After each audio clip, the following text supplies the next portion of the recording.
নিয়ামতের মাঝে শ্রেষ্ঠ নবী মুহাম্মদ, শ্রেষ্ঠ নিয়ামতের মাঝে শ্রেষ্ঠ নবী মুহাম্মদ, কুল কায়নাতের মাঝে মোদের নবী রহমত, কুল কায়নাতের মাঝে মোদের নবী রহমত। আম্মা বা'দ। উপস্থিত ছয়লি প্রদেশ প্রাকৃতিক লীলাভূমির অপরূপ চির সবুজ সোনার বাংলাদেশের ঐতিহ্যবাহী হবিগঞ্জ জেলার সদর থানাধীন ছোট বহুলা প্রাইমারি স্কুল মাঠ প্রাঙ্গণে হিলফুল ফুজুল সুন্নি যুব সংগঠনের এক ঝাঁক নবী প্রেমিক অলি প্রেমিক সুশিক্ষিত নওজোয়ান যুবক ভাইদের অক্লান্ত পরিশ্রমের বিনিময়ে আয়োজিত আজকের এই ষষ্ঠ বার্ষিক ইসলামী সুন্নি মহাসম্মেলন 2021 ইংরেজি সনের স্বনামধন্য সভাপতি অত্র এলাকার কৃতি সন্তান হাজী মোহাম্মদ আব্দুল আওয়াল সাহিব, আজকের সহ সভাপতি অত্র এলাকার কৃতি সন্তান মোহাম্মদ সিদ্দিক আলী সাহিব। আলোচনা করেছেন হযরত মাওলানা কারি মুফতি মোহাম্মদ মুজিবুর রহমান খান আল কাদরি সাহিব, জিনার মাধ্যমে দাওয়াত কবুল করেছি ঐতিহ্যবাহী ছোট বহুলা পশ্চিম জামে মসজিদের সম্মানিত পেশ ইমাম ও খতিব আমার ভাই হযরত মাওলানা মোহাম্মদ মামুন রশিদ সাহিব সহ আজকের মাহফিলের সম্মানিত আলোচক বৃন্দ, মঞ্চে আসেন ওলামায়ে আহলে সুন্নাত, আমার তরিকতপন্থী মুরব্বী বাবারা, সুশিক্ষিত আমার কৃষক, শ্রমিক, চাকরিজীবী, ব্যবসায়ী, সাংবাদিক, শিক্ষক, প্রশাসনিক, গোয়েন্দা বিভাগের সম্মানিত ভাইয়েরা, স্কুল, কলেজ, ইউনিভার্সিটি, মাদ্রাসায় পড়ুয়া ছাত্র ভাইয়েরা, পর্দার অন্তরাল থেকে বসে বসে শুনছেন সম্মানিত আবেদা সালেহা আমার দিন দরদি শ্রদ্ধায়ান মা ও বোনেরা, সকলের প্রতি আবারও আন্তরিক সালাম। আসসালামু আলাইকুম ওয়া রাহমাতুল্লাহি ওয়া বারাকাতুহু। রব্বুল ইজ্জতের আলিশান দরবারে লাখ কোটি শুকর গুজার করার পর প্রিয় নবী সরকারে দো আলম নূরে মুজাসসাম দো জাহানের সরদার উম্মতের দরদি শাফাতের কান্ডারি, যিনি হায়াতুন নবী, জিন্দা নবী, যিনি সমস্ত নবীগণের নবী, ইমামুল আম্বিয়া, বিশ্ব সভার সভাপতি, যিনি আমাদের নবী মুহাম্মদুর রাসূলুল্লাহ সাল্লাল্লাহু তাআলা আলাইহি ওয়াসাল্লামের শানে নাতে মুস্তাফা দুরুদ মুস্তাফা সাল্লাল্লাহু আলাইহি ওয়াসাল্লাম পরিবেশন করে আপনাদের খেদমতে মহাগ্রন্থ আল কোরআনুল কারীমের সর্ববৃহৎ সূরা সূরাতুল বাকারা 119 নম্বর আয়াতে পাকের কিছু অংশ তেলাওয়াত করেছি। আলহামদুলিল্লাহ বলেন। রাত গভীর, সময় সংক্ষেপ, খুব অল্প সময়ে আয়াতে পাকের মূল অর্থ তাফসীরের ভাষায় কিছু আলোচনা এসেছে, এইগুলো উপস্থাপন করে মিলাদ শরীফ হবে, একটু জিকিরের তালিম হবে, সবশেষে মুনাজাতের মাধ্যমে আমরা আপন আপন বাড়িতে যাব। আল্লাহ পাক যেন আমাদের সকলকে শেষ মুনাজাত পর্যন্ত ধৈর্যের সহিত বসার তৌফিক দান করেন। আমরা সকলে উচ্চ আওয়াজে বলি আল্লাহুম্মা আমিন। বাবাজিরা আমার, এই সুন্দর জগৎ সৃষ্টি করার পরে মহান রব্বুল আলামিন সত্যের পয়গাম পৌঁছে দেওয়ার জন্য যুগে যুগে বহু নবী রাসূল আল্লাহ পাক পাঠিয়েছেন, ঠিক না? মুফাসসিরিনে কেরাম বলেন 1,24,000 মতান্তরে 2,24,000 নবী রাসূল আল্লাহ পাক এই পৃথিবীতে প্রেরণ করেছেন। তবে শুনেন, একমাত্র আমাদের নবী ছাড়া অন্য সকল নবীগণকে আল্লাহ রাব্বুল আলামিন সারা জাহানের জন্য পাঠান নাই। এক একজন নবীকে নির্দিষ্ট করে এক একটা কওমের মধ্যে আল্লাহ পাক পাঠিয়েছেন। আল্লাহু আকবার বলেন। ঈসা নবী বলেন, মুসা নবী বলেন, আইয়ুব নবী বলেন, দাউদ নবী বলেন, যত নবী পয়গম্বর কাউকে সারা জাহানের জন্য আল্লাহ পাক পাঠান নাই, তাদেরকে নির্দিষ্ট করে এক একটা কওমের মধ্যে আল্লাহ পাক পাঠিয়েছেন। সকল নবীগণের একটাই মেসেজ ছিল, তারা দুনিয়ার জমিনে অবতরণ করে একটাই মেসেজ বলতেন, লা ইলাহা ইল্লাল্লাহ, আল্লাহ ছাড়া কোনো মাবুদ এই কালেমা ছিল নবীদের কালেমা। প্রত্যেক নবীগণ এই কালেমার দাওয়াতি দিতেন। তবে হ্যাঁ, ওই সকল নবীগণ যখন সত্যের দাওয়াত দিতেন, তাদের উম্মতেরা তাদের নবীর কথা বিশ্বাস করত না। নাউজুবিল্লাহ বলেন। এরা তাদের নবীকে বিশ্বাস করত না। বাজান, তখনকার যুগটাকেই বলা হতো অন্ধকারের যুগ, যেটাকে ইতিহাসের ভাষায় বলা হয় আইয়ামে জাহিলিয়াতের যুগ। যেই যুগে কোনো সামাজিকতা ছিল না, নমনীয়তা ছিল না, ভদ্রতা ছিল না। মোট কথা গোটা জগৎ অন্ধকারে নিমজ্জিত ছিল। ঠিক সেই সময়ে সমস্ত নবীগণ আল্লাহ পাকের কাছে অ্যাপ্লিকেশন করেছিলেন, আয় আল্লাহ, এমন একজন রাসূল আপনি পাঠান, যেই রাসূলকে পাঠালে আপনার তামাম জাহান চিরকালের জন্য আলোকিত হয়ে যায়। গভীরে মনোযোগ, লম্বা চড়া কথা বলে আপনাদের মনোযোগ আমি নষ্ট করব না। ও আমার বাবাজিরা, বন্ধুরা গো, আমি আপনি এমন একজন নবীর উম্মত হয়ে দুনিয়াতে আসলাম। আমাদের নবী ইচ্ছে করে দুনিয়াতে আসেন নাই। আমার মায়ার নবীর আসার কোনো প্রয়োজন ছিল না। সমস্ত নবীগণ আল্লাহ পাকের কাছে অ্যাপ্লিকেশন করেছিলেন নূরের নবীর নূর মুবারক পৃথিবীতে পাঠাবার জন্য। এই জন্য আল্লাহ রাব্বুল আলামিন আহকামুল হাকিমিন দয়া করে মায়া করে নূরের নবীর নূর মুবারককে সূরতে বাশার রূপ দান করিয়া এই বিশ্বভুবনের মধ্যে পাঠাইয়া জগৎ সুন্দর করেছেন। এখন আপনারা বলুন, ওই নবী আসাতে আমরা খুশি না বেজার? আরো জোরে বলেন, খুশি না বেজার? জগতের বন্ধুরা রে, ও মুরব্বী বাবাজিরা, আমার সম্মানিত মা বোনরা যারা শুনছেন গো, আল্লাহ রাব্বুল আলামিন আহকামুল হাকিমিন দয়া করে মায়া করে মায়ার নবীর নূর মুবারক পৃথিবীতে পাঠিয়েছেন বিদায় আল্লাহ রাব্বুল আলামিন সূরা বাকারার 119 নম্বর আয়াতে পাকের মধ্যে বলছেন, বিসমিল্লাহির রহমানির রহিম,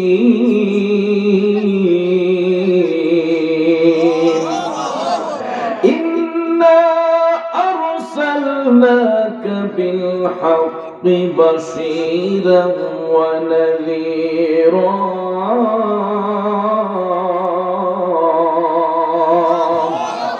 উচ্চ আওয়াজে বলুন, ঘোষণাটা কার?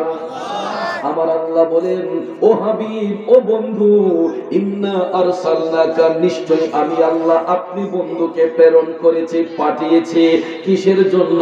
বিল হাক্কি বাশীরা ওয়া নাযীরা, সত্য সহ শুভ সংবাদদাতা রূপে, সতর্ককারী রূপে আমি আল্লাহ আপনি বন্ধুকে প্রেরণ করেছি, পাঠিয়েছি।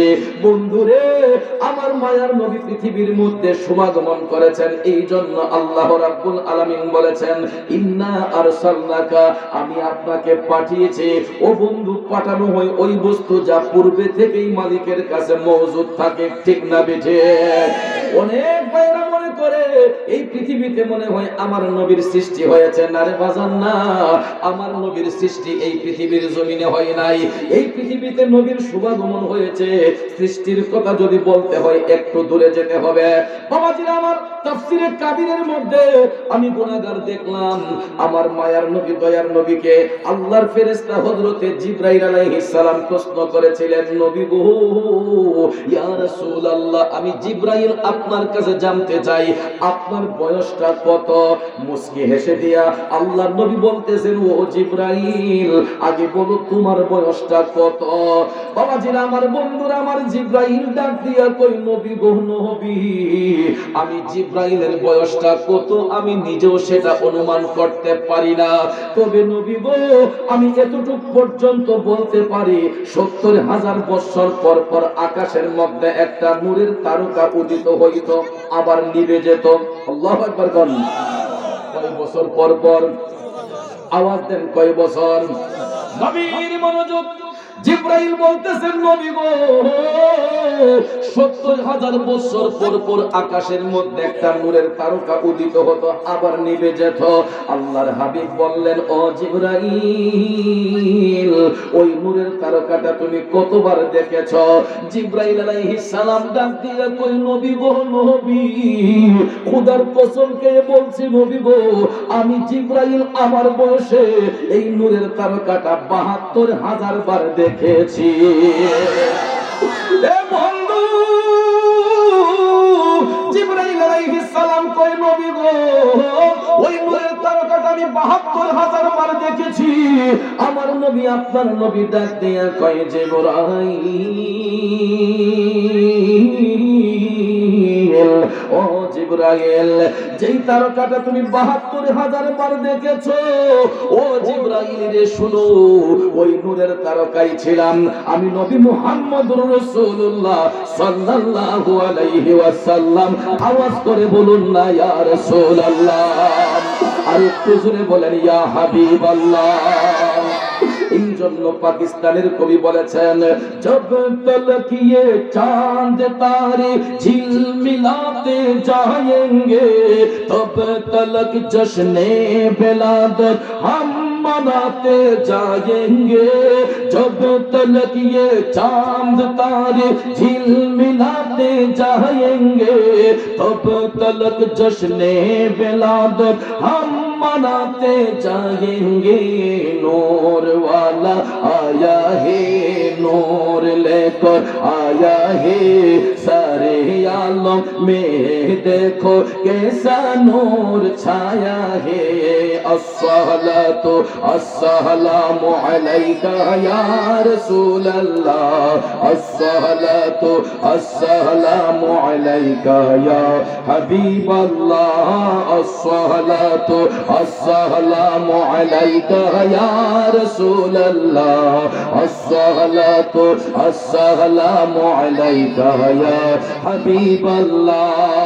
কষ্ট হচ্ছে আমার বাবাজিরা হাত তুলে বলুন ইয়া রাসূলুল্লাহ, আর একটু জোরে বলেন ইয়া হাবিবাল্লাহ। আমার যুবক বন্ধুরা ও মুরব্বি বাবাজিরা গো আমার সম্মানিত মা বোনরা যারা শুনছেন জিবরাইলের প্রশ্নের জবাবে আল্লাহর হাবিব এই কথা বলার সঙ্গে সঙ্গে জিবরাইল আলাইহিস সালাম অবাক হয়ে গেলেন। এখন চিন্তা করে দেখেন আমার নবীজির বয়সটা কত। বন্ধুরে ৬৩ বছর জিন্দেগি কাল মুবারক মায়ার নবী দয়ার নবী পৃথিবীতে শুভাগমন করেছেন কিসের জন্য কিসের কারণে? ওয়া ইউআল্লিমুহুমুল কিতাবা ওয়াল হিকমাতা ওয়া ইউযাক্কিহিম জগৎবাসীকে কিতাব এবং হিকমত শিক্ষা দেওয়ার জন্য পবিত্র করার জন্য আমার মায়ার নবী পৃথিবীর মধ্যে শুভাগমন করেছেন। কথা বলেন ঠিক কিনা? আপনারা বলেন তো ঝগড়া করার জন্য কি রাসূল এসেছেন? মারামারি করার জন্য রাসূল এসেছেন? ও বন্ধু বন্ধুরে আমার নবী ঝগড়া করতে আসেন নাই, আমার নবী মারামারি করতে আসেন নাই, অস্ত্র হাতে নিয়ে নবী সত্যের দাওয়াত দেন নাই, বোমা হাতে নিয়ে নবী সত্যের দাওয়াত দেন নাই। আমার মায়ের নবী দয়ার নবীজি মধুমাখা জবান মুবারকে যখন ওই কালেমার দাওয়াত দিতেন গো বাজান আমার বন্ধুরা আমার সব নবীরা যেই দাওয়াত দিয়েছিলেন আমার নবীও সেই দাওয়াত দিচ্ছেন। নবীর কালেমা হচ্ছে লা ইলাহা ইল্লাল্লাহ, ঠিক না বিজি?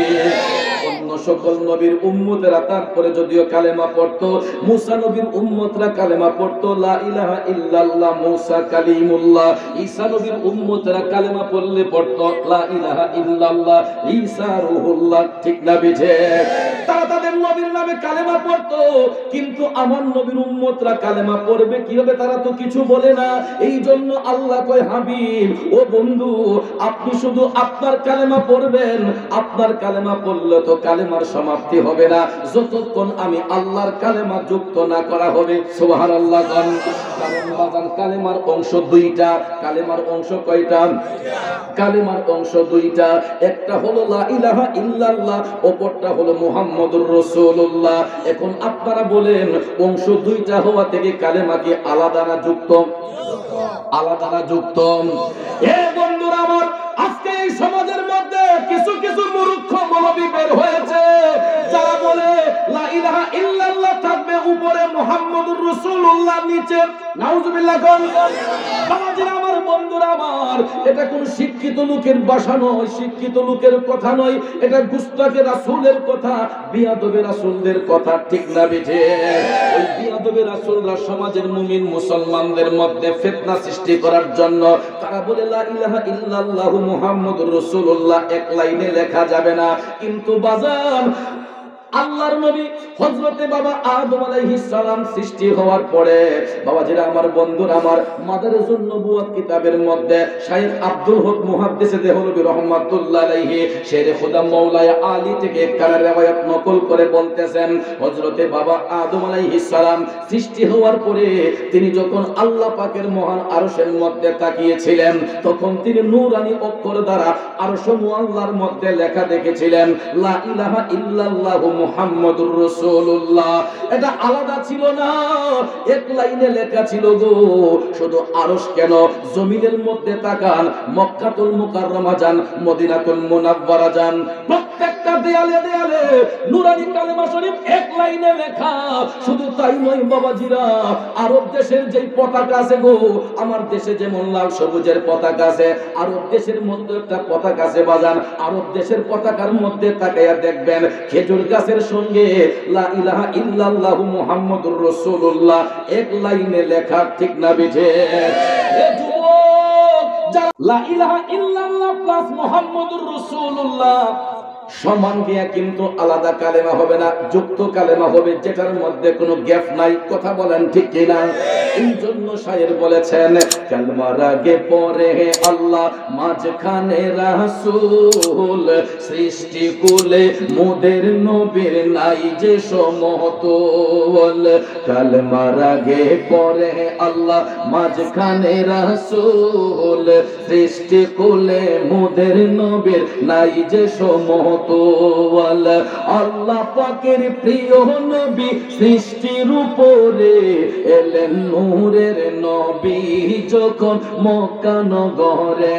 বলুন, নূরের নবী যখন মক্কা নগরে, কালিমা মুখে নিয়ে মূর্তি সিজদায় পড়ে এলেন নূরের নবী যখন মক্কা নগরে। একটা জবান বন্ধ রাখবেন না, চিৎকার মেরে বলুন আল্লাহু আকবার। আর একটু মায়ার সুরে বলুন না ইয়া রাসূলুল্লাহ। ও বন্ধু, বন্ধুরে, আসুন এবার মূল কথায় চলে যাই। লা ইলাহা ইল্লাল্লাহু মুহাম্মাদুর রাসূলুল্লাহ, এই কালেমা হলো মুসলমানদের নিশানা, মুসলমানের পরিচয়, ঠিক না বেঠে? আমার মায়ার নবী, দয়ার নবীজি বোমা হাতে নিয়ে দাওয়াত দেন নাই, অস্ত্র হাতে নিয়ে দাওয়াত দেন নাই, মধুমাখা জবান মোবারক দিয়া ওই কালেমার দাওয়াত যখন বেদিনের কাছে দিতেন, তাদের অন্তরে দ্বীনের মহব্বত পয়দা হইয়া যাইত। এ যুবক, সত্য কালেমার দাওয়াত নিয়ে আমার দয়াল নবী গেলেন আপন চাচা আবু জেহেল মিয়ার কাছে। নামটা শুনছেন নি? হ্যাঁ, 2 দিনের বাচ্চাও আবু জেহেল ছিলেন। কথা বলেন, একটু উল্টা পাল্টা দেখেন, বাচ্চাটা মতো কয়ে তুই কি আবু জেহেল ছিলেন? কথা কি ঠিক যাবে? ঠিক। এই নামদারে মানুষে ভালো দৃষ্টিতে দেখে না, খারাপ দৃষ্টিতে দেখে। কেন খারাপ দৃষ্টিতে দেখে জানেননি? আবু জেহেল ছিল ইন্টারন্যাশনাল মুনাফিক। নবীর মনোযোগ, আমার জিন্দা নবীজি, নূরের নবীজি সত্য কালেমার দাওয়াত নিয়ে আবু জেহেলের কাছে গিয়ে বললেন, চাচা গো চাচা, আপনি কালেমা শরীফ পাঠ করেন, পরিপূর্ণ ইমানদার হয়ে যান। এই কালেমা সত্যবাদী চাচা, আপনি কালেমা পাঠ করেন। আবু জেহেল কয়, বাতিজা, তোমার এই কালেমা যে সত্যবাণী, এটার কি ডকুমেন্ট তোমার কাছে আছে? প্রমাণ কি? আমি কেমনে বিশ্বাস করতাম এই কালেমা যে সত্যবাণী? আবু জেহেল ডাক দিয়া কয়, বাতিজা, কেমনে বুঝতাম তোমার এই কালেমা সত্যবাণী? আমার নবী, আপনার নবী মুস্কি হেসে বললেন, চাচা, কোন প্রমাণটা দিলে আপনি বিশ্বাস করবেন যে এই কালেমাই সত্যবাণী? কোন ডকুমেন্ট আপনার দরকার? বলেন চাচা, বলেন, কোন প্রমাণটা দিলে আপনি বিশ্বাস করবেন এই কালেমাই সত্যবাণী? আবু জেহেল তাৎক্ষণিকভাবে উপরের দিকে তাকাইয়া দেখতেছে আকাশের চন্দ্রটা দেখা যাচ্ছে। ডাক দিয়ে আবু জাহেল কই ভাতিজা, আমি তখনই মনে করব তোমার এই কালেমা সত্য বাণী যদি তুমি আসমানের চন্দ্রটার একটু আলাদা কইরা দেখাইতে পারো। আবু জেহেল ने भी कहा चाँद दो टुकड़े कर है वो भी करके दिखाया है वो नबी हमारा है वो नबी हमारा है। ও যুবক যুবক রে বন্ধু শোনো, আবু জেহেল প্রশ্ন করার সাথে সাথে আমার নবী আপনার নবী নুরানি হাত মোবারক উঠাইয়া গো আবু জেহেলের চোখের সামনে রাসূল আকাশের চন্দ্রকে ইশারা করতে দেরি হয়েছে, আকাশের চন্দ্র দুটুকরো হইতে দেরি করে নাই। আরো জোরে কন্যা সুবহানাল্লাহ। সায়াতি শাজারু নাতাকাল হাজারু শাক্কাল কমারু বিইশারাতিহি আল্লাহু আল্লাহু আল্লাহু আল্লাহ আল্লাহু আল্লাহু আল্লাহু আল্লাহ আল্লাহু আল্লাহু আল্লাহু আল্লাহ আল্লাহু আল্লাহু আল্লাহু আল্লাহ। কষ্ট হচ্ছে আমার ভাইয়েরা, জগতের বন্ধুরা রে, ও মুরব্বি বাবাজিরা গো, আমার সম্মানিত মা বোনরা যারা শুনছেন, আমার নবী আপনার নবী হাত মুবারক ইশারা করে চন্দ্র দুটুকরো করে দেখালেন। মায়ার নবী ডাক দিলেন চাচা, এবার দেখলেন তো বলেন এখন কালেমা পড়বেন নি? আবু জেহেল ডাক দিয়া কয় ভাতিজা আর কত জাদুগিরি করবা? আরো আস্তে কোন, চিল্লায়া বলেন নাউজুবিল্লাহ। এ বন্ধু, আবু জেহেলের চোখের সামনে আমার নবী আপনার নবী নুরানি হাত মুবারক উঠাইয়া চন্দ্রের দিকে ইশারা করে চন্দ্র দুটুকরো করে দেখালেন। আমার নবীজির জ্বলন্ত মুজিজা মুবারক দেখার পরে ওগো আবু জেহেল আমার নবীরে কয় নবী বলে জাদুঘর। যখন আবু জেহেল সত্য জিনিসটা দেখার পরও বিশ্বাস করলো না, আমার নবীকে যখন জাদুঘর বলে ফেললো, আমার জিন্দা নবীর চোখের পানিগুলো তখন টলো টলো করে পড়তেছে। মায়ের নবী কান্দে, আমার নবীর চোখের পানি মুবারক টপ টপ করে ঝরতেছে। বেঈমান আবু জেহেল আমার নবীজির অন্তর মুবারকে কষ্ট দেয়া দিছে গো। আমার আল্লাহ কুদরতের নজর দিয়া তাকাইয়া দেখতেছেন আবু জেহেল আপন বন্ধু নবী মুস্তাফার অন্তর মুবারকে কষ্ট দিয়া দিছে। ওই আমার যুবক বন্ধুরা, ও মুরব্বি বাবাজিরা গো, আমার আল্লাহ আপন বন্ধুর সামান্যতম চিন্তিত হওয়াটা পছন্দ করে না। আমার আল্লাহ আপন বন্ধুর চোখের পানি সহ্য করতে পারলেন না গো। আল্লাহ রাব্বুল আলামিন সাথে সাথে কুদরতের জবান দিয়া ডাক দিয়া বলতেছেন, ও জিবরাইল,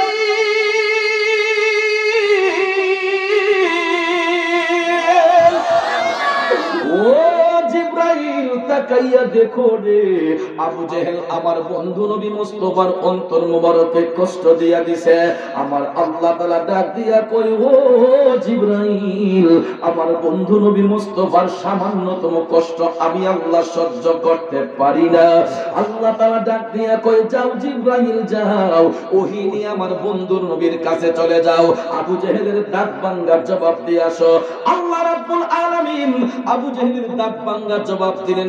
উজ্জ্বল প্রমাণ হলো সূরা বাকারার প্রথম পারার প্রথম রুকুর 7 নাম্বার আয়াতে পাক আল্লাহু আকবার। আমার আল্লাহ আবু জেহেলের দাঁত ভাঙা জবাব দিয়া বলেন, বিসমিল্লাহির রহমানির রহিম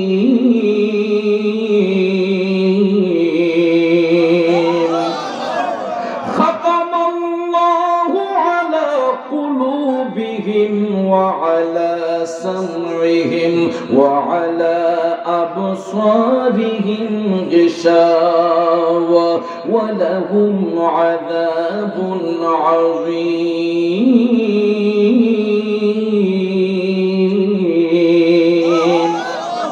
ঘোষণাকার জোরে বলেন কার? আল্লাহ বলেন খাতামাল্লাহ, আমি আল্লাহ মোহর মেরে দিয়েছি, শিল মেরে দিয়েছি। শুধু আবু জেহেল নয়, কিয়ামত পর্যন্ত আবু জেহেল মার্কা যত মুনাফিক থাকবে, এই জন্য আল্লাহ বলেন আলা কুলুবিহিম, সমস্ত মুনাফিকদের অন্তরে। শুধু তাই নয়, ওয়া আলা সামহিম, তাদের কর্ণসমূহের মধ্যে। শুধু তাই নয়, ওয়া আলা আবসারিহিম গিশাওয়া, তাদের দৃষ্টি শক্তির মধ্যে। ও বন্ধু, গভীর মনোযোগ। আবু জেহেল মার্কা মুনাফিক যারা গো, এরা সত্য জিনিসটা চোখ দিয়া দেখবে, কান দিয়া শুনবে, তারপর অন্তর দিয়া এটা স্বীকার করবে না। এই জন্য আমার আল্লাহ বলেন ওয়ালাহুম আযাবুন আযীম।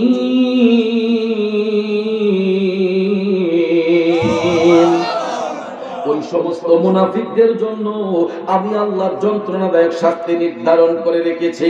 এখন আপনারা বলেন, এই আবু জেহেল মার্কা মুনাফিকরা এখন পর্যন্ত দুনিয়াতে আসে না নাই? এরা অতীতেও ছিল, বর্তমানও আছে, ভবিষ্যতেও থাকবে। বাবাজিরা আমার, এখন বলতে পারেন হুজুর মুনাফিক কারা হয়? বাজার মুনাফিক কিন্তু হিন্দুদের মধ্যে হয় না, খ্রিস্টানের মধ্যে হয় না, বৌদ্ধদের মধ্যে হয় না। কেন? কারণ হিন্দু, বৌদ্ধ, খ্রিস্টান এরা জেনে বুঝেই বিধর্মী, এরা দিনের বাহিরে বেদিন, ঠিক কিনা?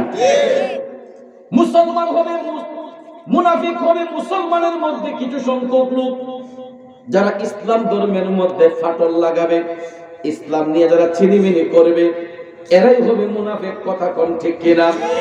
আমার বাবাজিরা, বেঈমান আবু জেহেল আমার নবী দেখার পরেও রাসূল চিনল না গো, নবী দেখার পরেও নবী চিনল না। কিন্তু এই পৃথিবীতে কত প্রেমিক পাগল আছে রে, আমার নবী দেখার জন্য কত দেওয়ানা, কত রাত কান্দে নবী দেখার জন্য, কত দিন কান্দে নবী দেখার জন্য, কত রাত কাটায় নবী দেখার জন্য গো। এমন তো আমার আপনার বেলায় হয়, ঠিক না বেশি? ভাইয়ার আমার, বন্ধুরা আমার, আমি আপনি ঘুমের ঘরে গেলে কেউ চলে যায় লন্ডন, কেউ চলে যায় সিঙ্গাপুর, কেউ মালয়েশিয়ায়, কেউ আমেরিকায়। এ মুসলমান, বুকে হাত দিয়ে বলুন তো, কতদিন কতবার আমার নবীর রওজা শরীফটা স্বপ্নে দেখছে?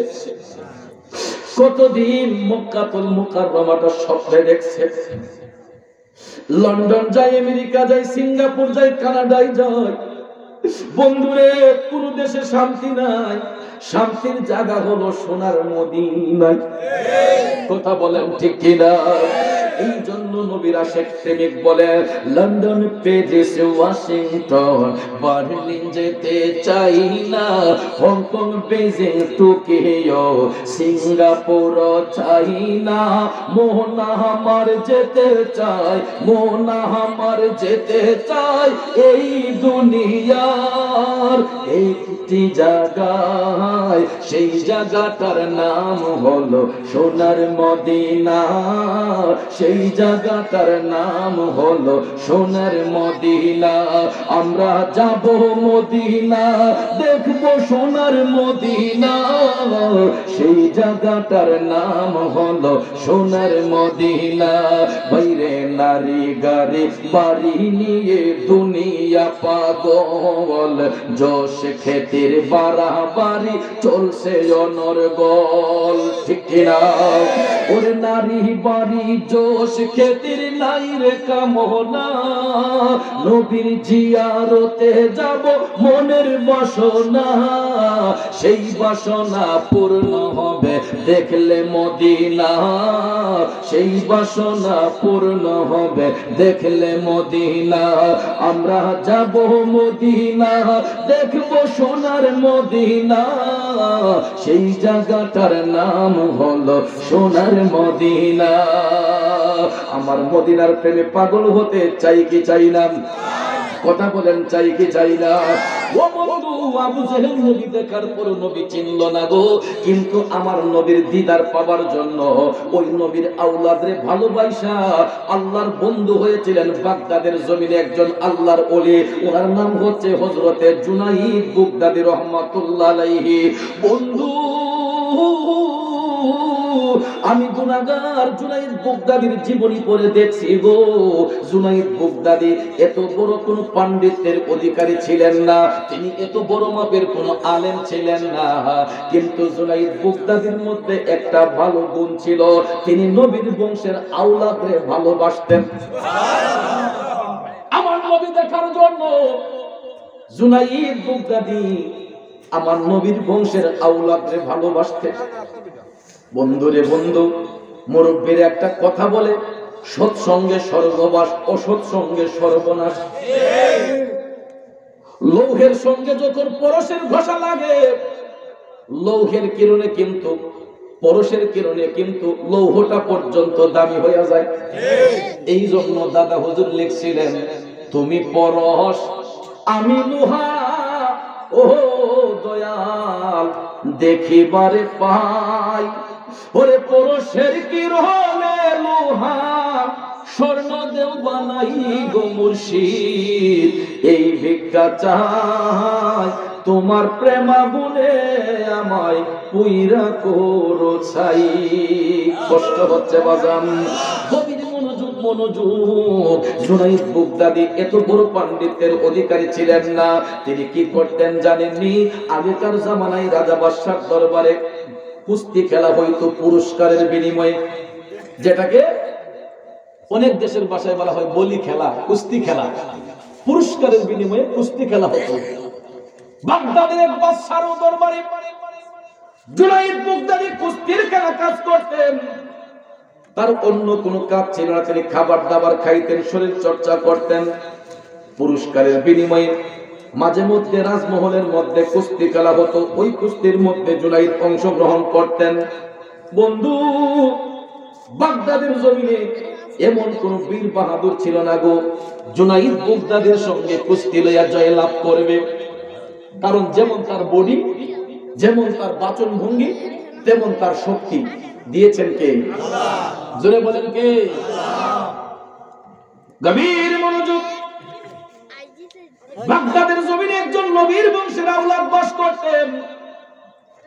ওই নবীর বংশের আওলাদ, তিনি শরীরটা একটু দুর্বল ছিল, দেখতে খুবই চিকন ছিলেন, শরীরের মধ্যে এনার্জি নাই, তিনি কাজকর্ম করতে পারে না। আমার নবীজির নির্দেশ, আওলাদে রাসূলরা, সৈয়দ বংশের লোকেরা যদি গরিব হইয়া যায়, তাদের জন্য ভিক্ষা করা হারাম, সদকা খাওয়া হারাম। নবী নিষেধ করেছেন। ও বন্ধু, বাগদাদের জমিনে একজন আওলাদে রাসূল কাজকর্ম করতে পারে না, কারো কাছে ভিক্ষাও করতে পারে না, নবীর নিষেধ। ঠিক নেই?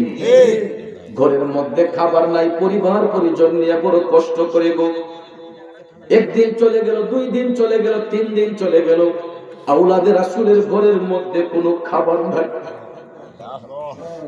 হঠাৎ একদিন বাগদাদের এলাকায় বাদশা এলান করালো, আমার রাজমহলে জুনাইদ বাগদাদির সঙ্গে কুস্তি খেলা হবে, যদি কোনো বাহাদুর আমার জুনাইদের সঙ্গে কুস্তি লইয়া জয়লাভ করতে পারে, আমি তাকে 10,000 দিরহাম পুরস্কার প্রদান করব।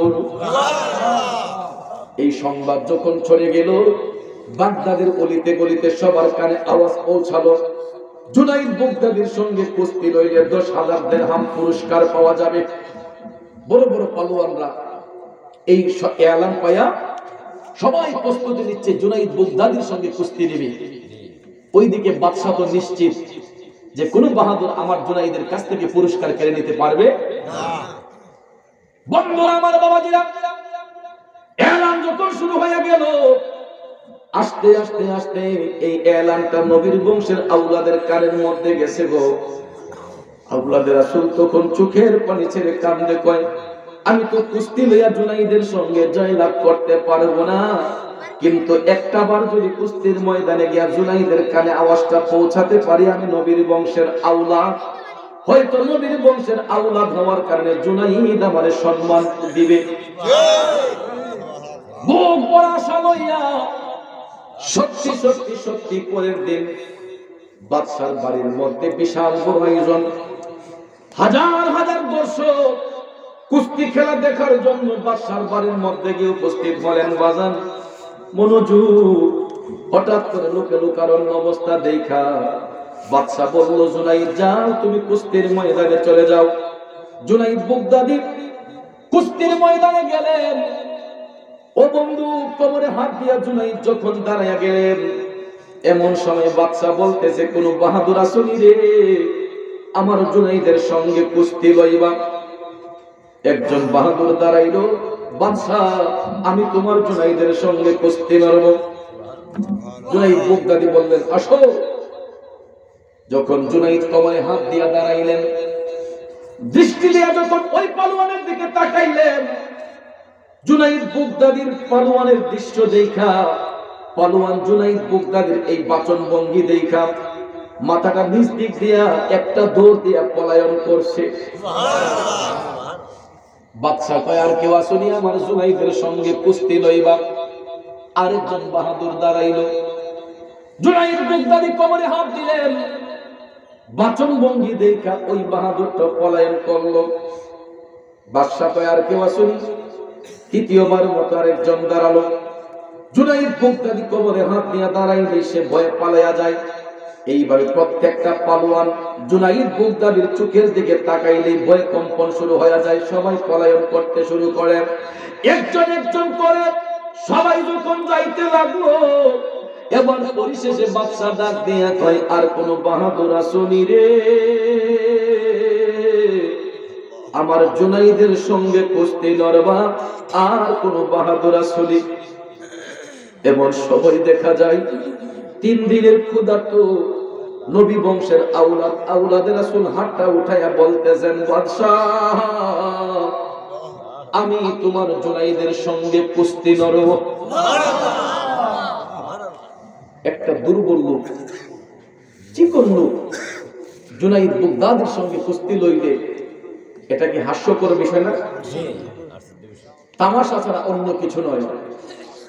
বাদশা যখন দেখলো যে একটা চিকন দুর্বল লোক বলতেছে যে আমি তোমার জুনাইদের সঙ্গে কুস্তি লইব, বাদশা একটা ধমক মারছে, আর বুঝি খাইয়া কাম পাও না, এত বড় বড় পালোয়ান আমার জুনাইদের দিকে ভয়ে পালাইয়া গেছে, আর তোমার মতো একটা দুর্বল লোক আসছো আমার জুনাইদের সঙ্গে কুস্তি লওয়ার জন্য, আর বুঝি কাম নাই, যাও।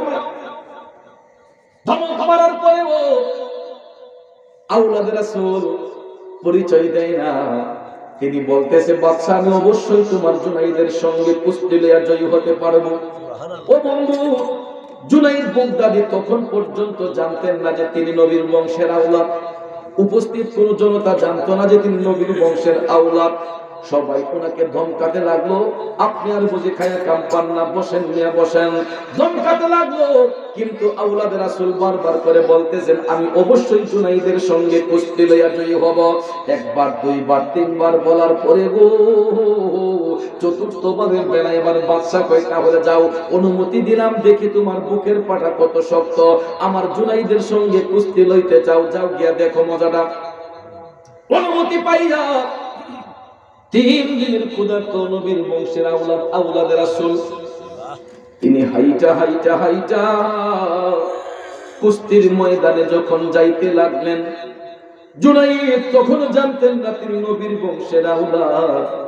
এমন সময় আওলাদের রাসূল হাইটা হাইটা যখন জুনাইদের কাছে গেলেন, যাওয়ার সাথে সাথে নবীর বংশের আওলাদের চোখের পানিগুলো ঠক ঠক করে ঝরতে লাগলো। আওলাদের রাসূল ডাক দিয়া কয়, জুনাইদ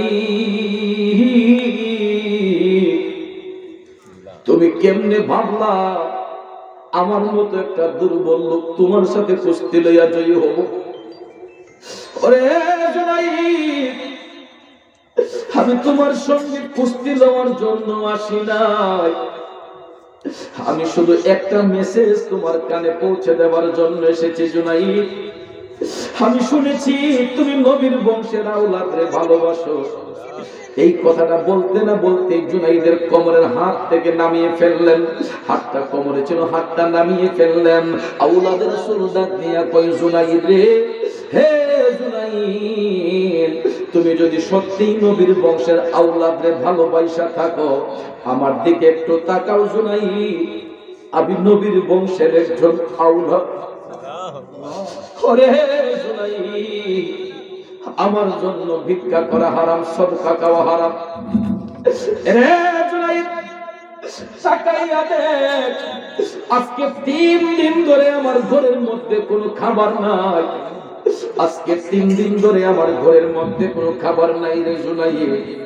ভিক্ষা করতে পারি না, কারো কাছে হাত পাততেও পারি না। শুনেছি তোমার সঙ্গে কুস্তি লইয়া জয়লাভ করলে 10,000 দিরহাম পাওয়া যাবে। এই জন্য জুনাইদ, আমি শুধু তোমাকে এটা জানাইবার জন্য আমি রাজি হয়েছি, কুস্তি লওয়ার জন্য আমি তোমার কাছে আসি নাই। এখন জুনাইদ বুগদাদি যখন জানতে পারলেন তিনি নবীর বংশের আওলাদ, হাতটা ছিল কোমরে। এখন জুনাইদ 2টা হাতে জোর কইরা বলতেছে,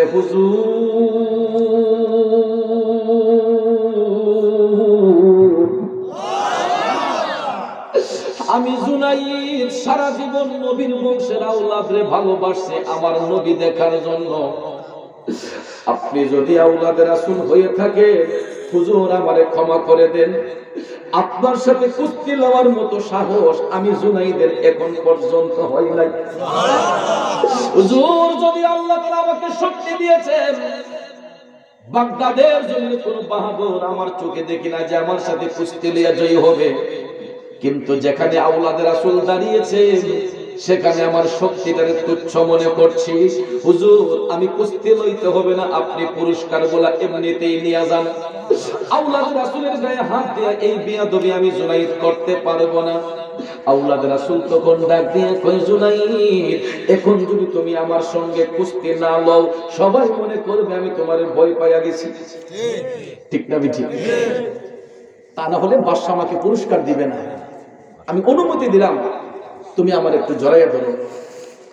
অনুমতি পাওয়ার পরে এবার জুনাইদ বুগদাদি আওলাদ রাসূলকে সম্মানিত করার জন্য, নট কুস্তি লওয়ার জন্য না, আওলাদ রাসূলকে সম্মানিত করার জন্য জুনাইদ বুগদাদি নবীর আওলাদরে যায় তাজিম কইরা, জড়াইয়া দইরা, কুস্তির একটা ভান কইরা জুনাইদ বুগদাদি তাজিম কইরা আওলাদ রাসূলকে জড়াইয়া ধরে ইচ্ছে করে জুনাইদ মাটির মধ্যে ঢলে পড়ে গেছে, নবীর আওলাদরে বুকের মধ্যে বসাইয়া দিছে।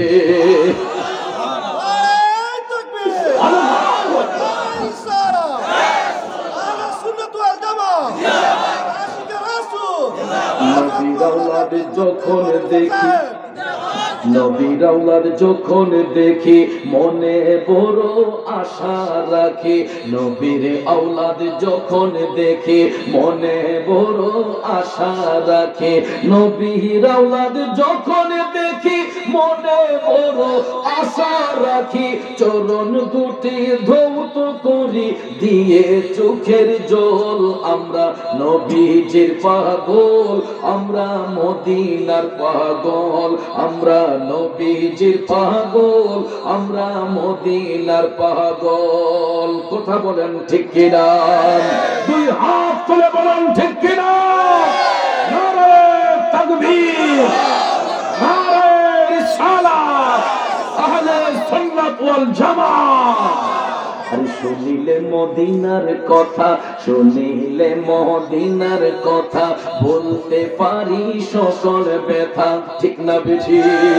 শুনিলে মদিনার কথা বলতে পারি সকল ব্যথা, শুনিলে মদিনার কথা বলতে পারি সকল ব্যথা, বুকের ভেতর ভেসে ওঠে, বুকের ভেতর ভেসে ওঠে মন আনন্দের ঢোল, আমরা নবীজির পাগল, আমরা মদিনার পাগল, সবাই নবীজির পাগল, আমরা মদিনার পাগল।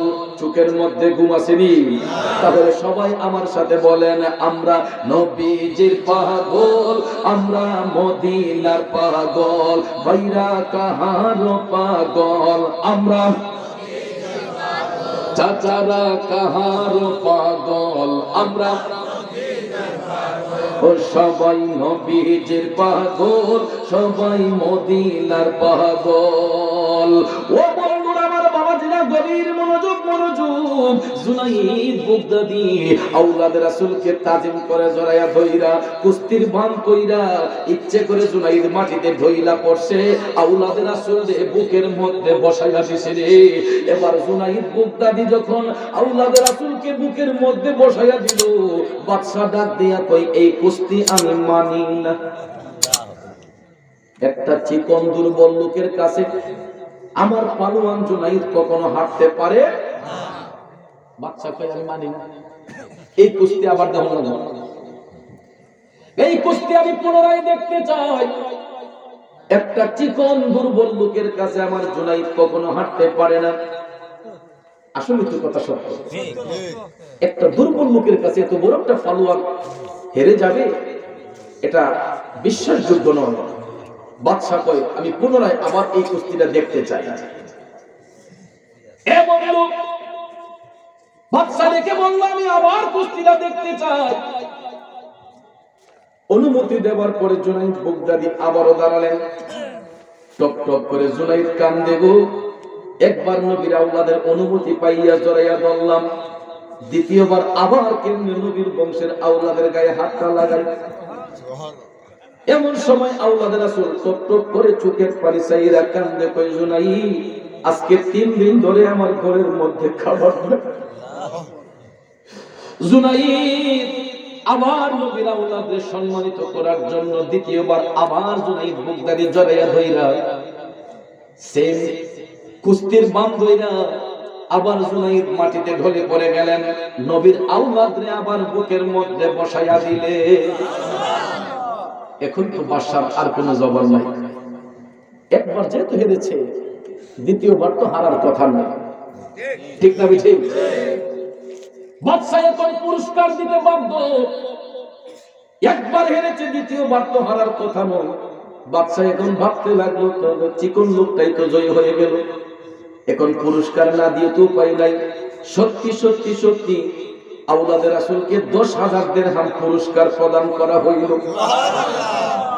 জুনাইদ বাগদাদি নবীর আওলাদকে সম্মানিত করলেন 10,000 দিরহাম পুরস্কার সুযোগ পাইয়া আওলাদ রাসূল সেটা গ্রহণ করলেন মনের মধ্যে আনন্দ তিনি দোয়া করলেন জুনাইদ আমি তোমার জন্য দোয়া করছি উত্তম পুরস্কার তোমার জন্য রয়েছে এই কথা বলে আওলাদ রাসূল চলে গেলেন এখন জুনাইদ বাগদাদি যখন বাদশার মহলের ভিতর ঢুকবে বাদশা কয় হে জুনাইদ থামো যেখানে আছো সেখানে দাঁড়িয়ে থাকো বাদশা ডাক দিয়া কয় জুনাইদ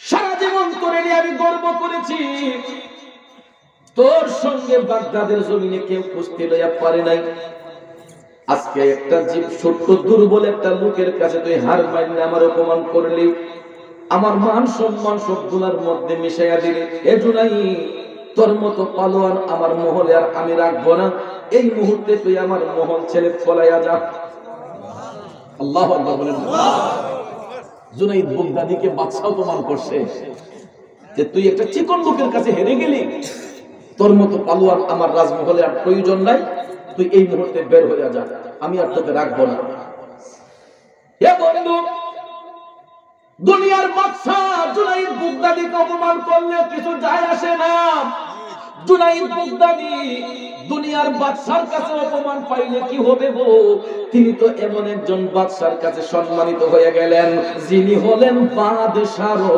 বাদশা ঠিক না বেঠে শায়ের বলেছেন মুহাম্মদ মুস্তাফা নবী সাল্লাল্লাহু আলা তুমি বাদশার বাদশাহ কামলি ওয়ালা তুমি বাদশার বাদশাহ কামলি ওয়ালা মুহাম্মদ মুস্তাফা নবী সাল্লাল্লাহু আলা তুমি বাদশার বাদশাহ কামলি ওয়ালা কষ্ট হচ্ছে আমার ভাইরা ও বন্ধু বন্ধু রে বন্ধু জুনাইদ বুগদাদিকে অপমান করে বের করে দিল।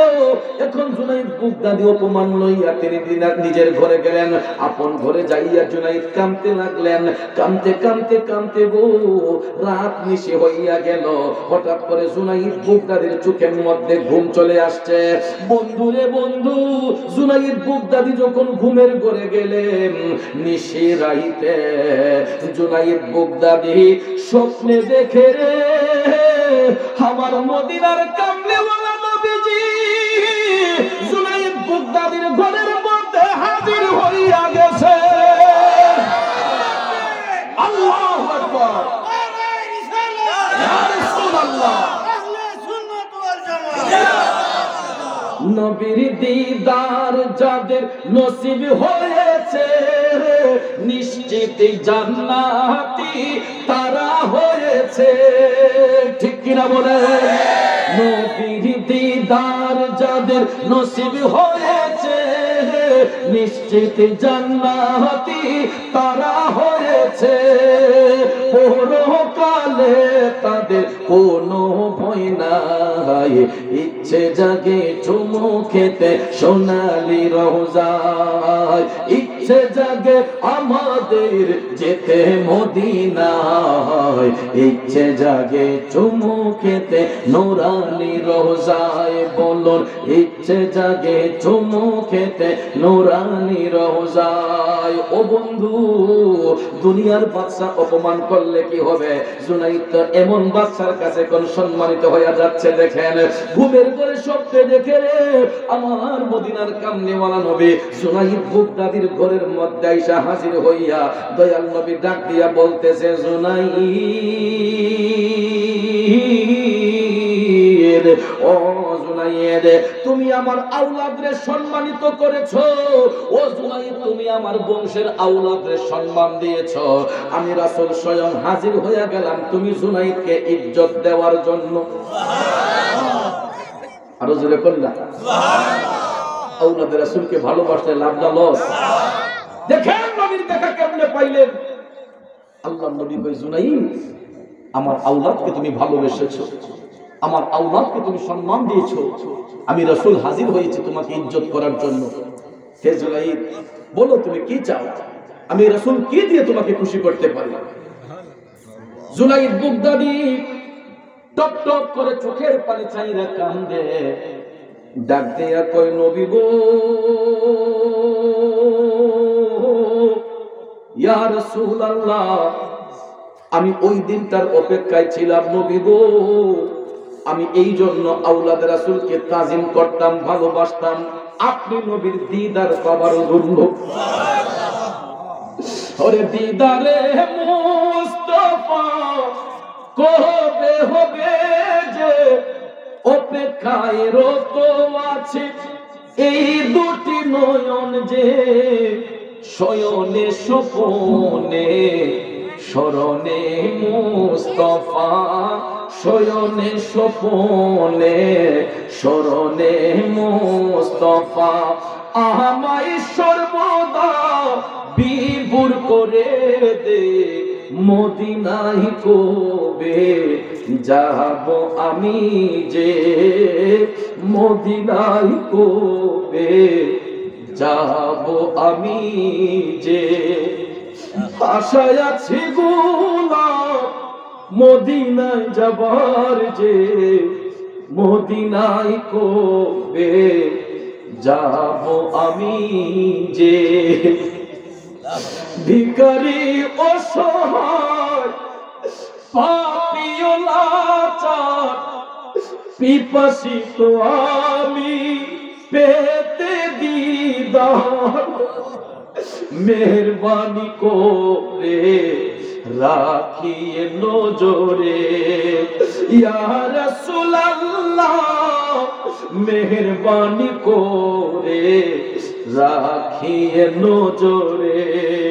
ওই নজরের কিনারায় নিজেকে হারাই যে, মদিনায় কবে যাব আমি যে, মদিনায় কবে যাব আমি যে।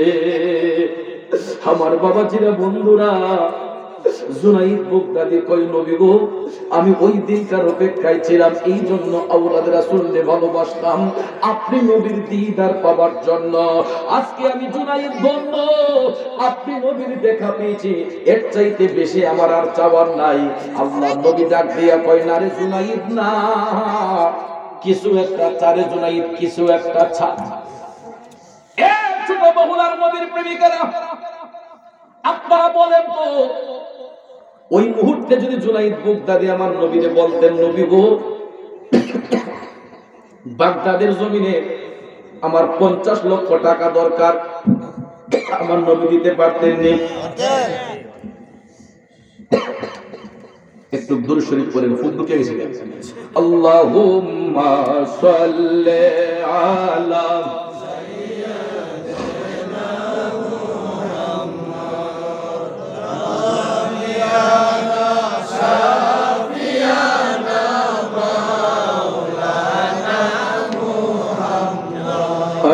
Nabi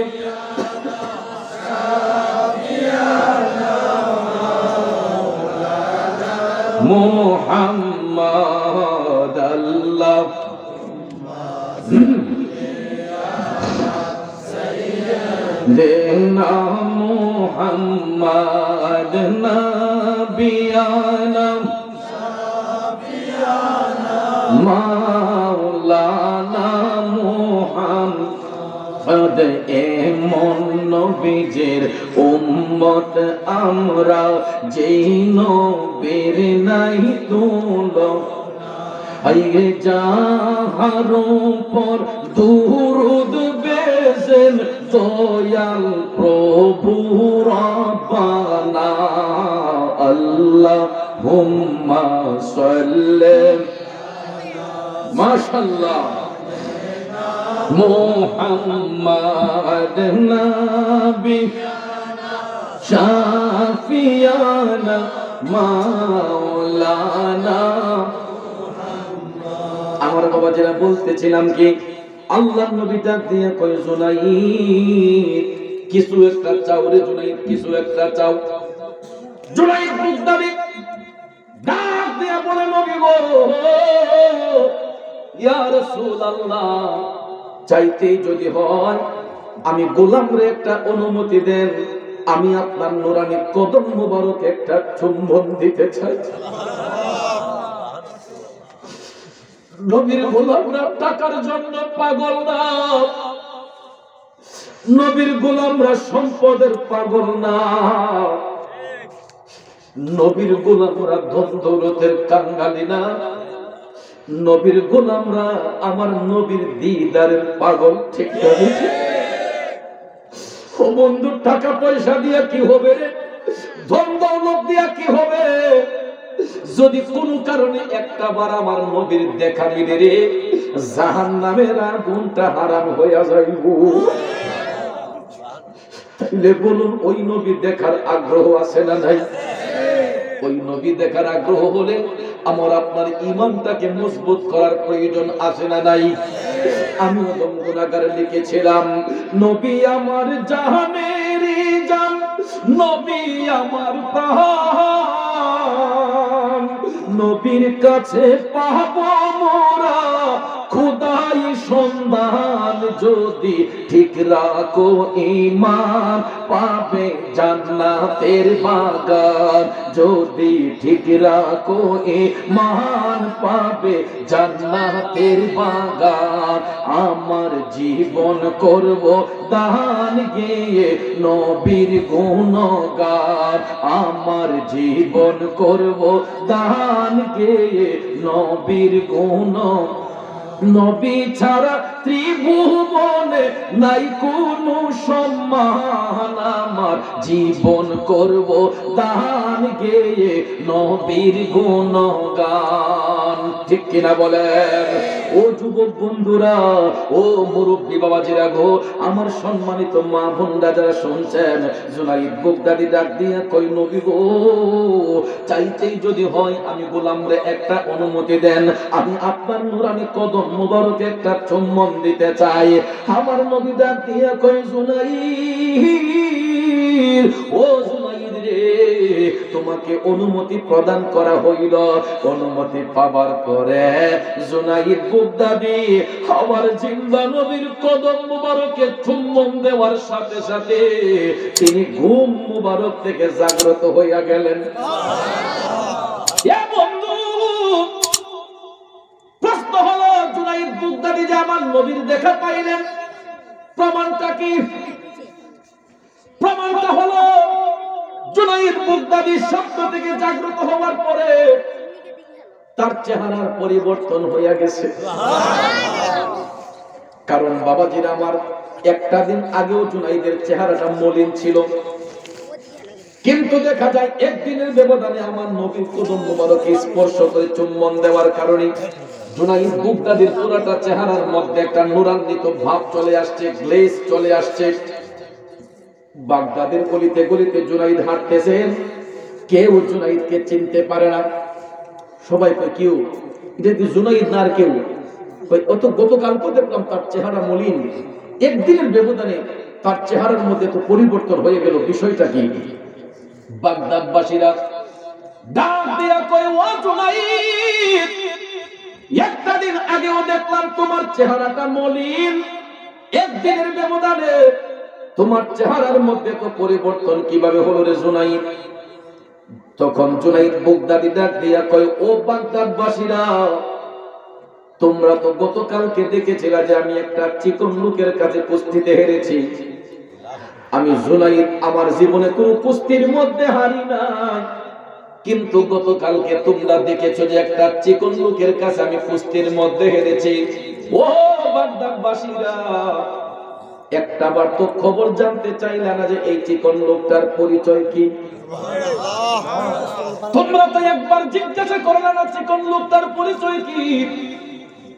তখন সবাই ভাবতেছে আসলে তো ঠিক, আমরা তো পরিচয়টা জানার চেষ্টা করলাম না।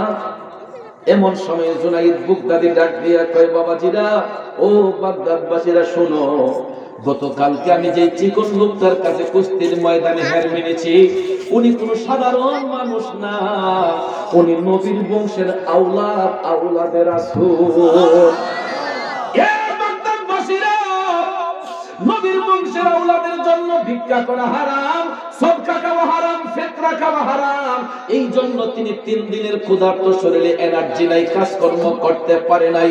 উনি নবীর বংশের আওলাদ, আমাকে পরিচয় দেওয়ার কারণে আমি নবীর বংশের আওলাদকে ইজ্জত করিয়া 10,000 দিরহাম পুরস্কার নেওয়ার সুযোগ করে দিয়া আমি জুনাইদ এমন একটা পুরস্কার লাভ করেছি, পৃথিবীতে উত্তম পুরস্কার এর চাইতে আমার কাছে আর কিছু নাই। সবাই কয় কি যে সেরা? আমার চেহারার মধ্যে পরিবর্তন দেখছেন? আমি নবীর আওলাদের সম্মান দিয়া বাদশার কাছে অপমান পাইয়া আমি যখন আমার ঘরের মধ্যে ঘুমাইছি, আমি নিশিরাইতে স্বপ্নে দেখি আমার মদিনার কামলিওয়ালা নবী আমার ঘরের মধ্যে এসে হাজির হয়ে গেছে। আমরা ভাইয়েরা কত রাত কান্দি নবীর জন্য, কতদিন কান্দি নবীর জন্য, ওই নবীর দেখা তো মিলে না, মিলে না।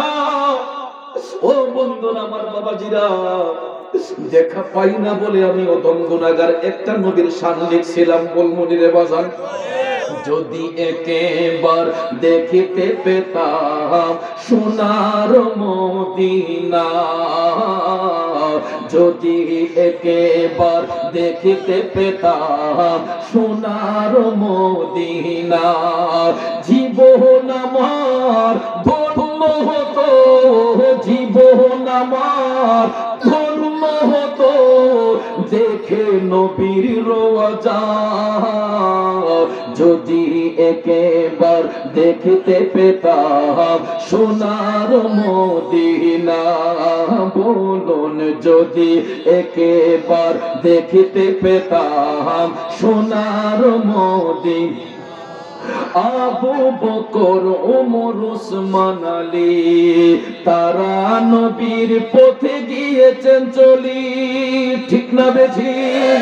আবু বকর ওমর ওসমান আলী তারা নবীর পথে গিয়েছেন চলি তাদের পথে চলতে মোদের তাদের পথে চলতে মোদের চিন্তা রবে না যদি একেবার দেখিতে পেতাম সোনার মদিনা জীবন আমার ধন্য হতো জীবন আমার ধন্য হতো দেখে নবীর রওজা যদি একেবার দেখিতে পেতাম সোনার মদিনা আরব সাগর পাড়ি দেব নূর নবীজির রওজাতে যাব ঠিক না বেঠে আরব সাগর পাড়ি দেব নূর নবীজির রওজাতে যাব আশা পূরণ করো মোদের আশা পূরণ করো মোদের ও গো রব্বানা যদি একেবার দেখিতে পেতাম সোনার মদিনা জীবন আমার ধন্য হতো বলুন জীবন আমার ধন্য হতো দেখে নবীর রওজা যদি একেবার দেখিতে পেতাম সোনার মদিনা মদিনারি ধুলাবালি চোখে দিতাম সুরমা বলি মদিনারি ধুলাবালি চোখে দিতাম সুরমা বলি গোলাম জেনে ও গো নবী গোলাম জেনে ও গো নবী কবুল করোনা যদি একেবার দেখিতে পেতাম সোনার মদিনা জীবন আমার ধন্য হতো জীবন আমার ধন্য হতো দেখে নবীর রওজা যদি একেবার দেখিতে পেতাম সোনার মদিনা একটা জবানও বন্ধ রাখবেন না চিৎকার মেরে বলুন ইয়া রাসূলুল্লাহ আরেকটু জোরে বলেন ইয়া হাবিবাল্লাহ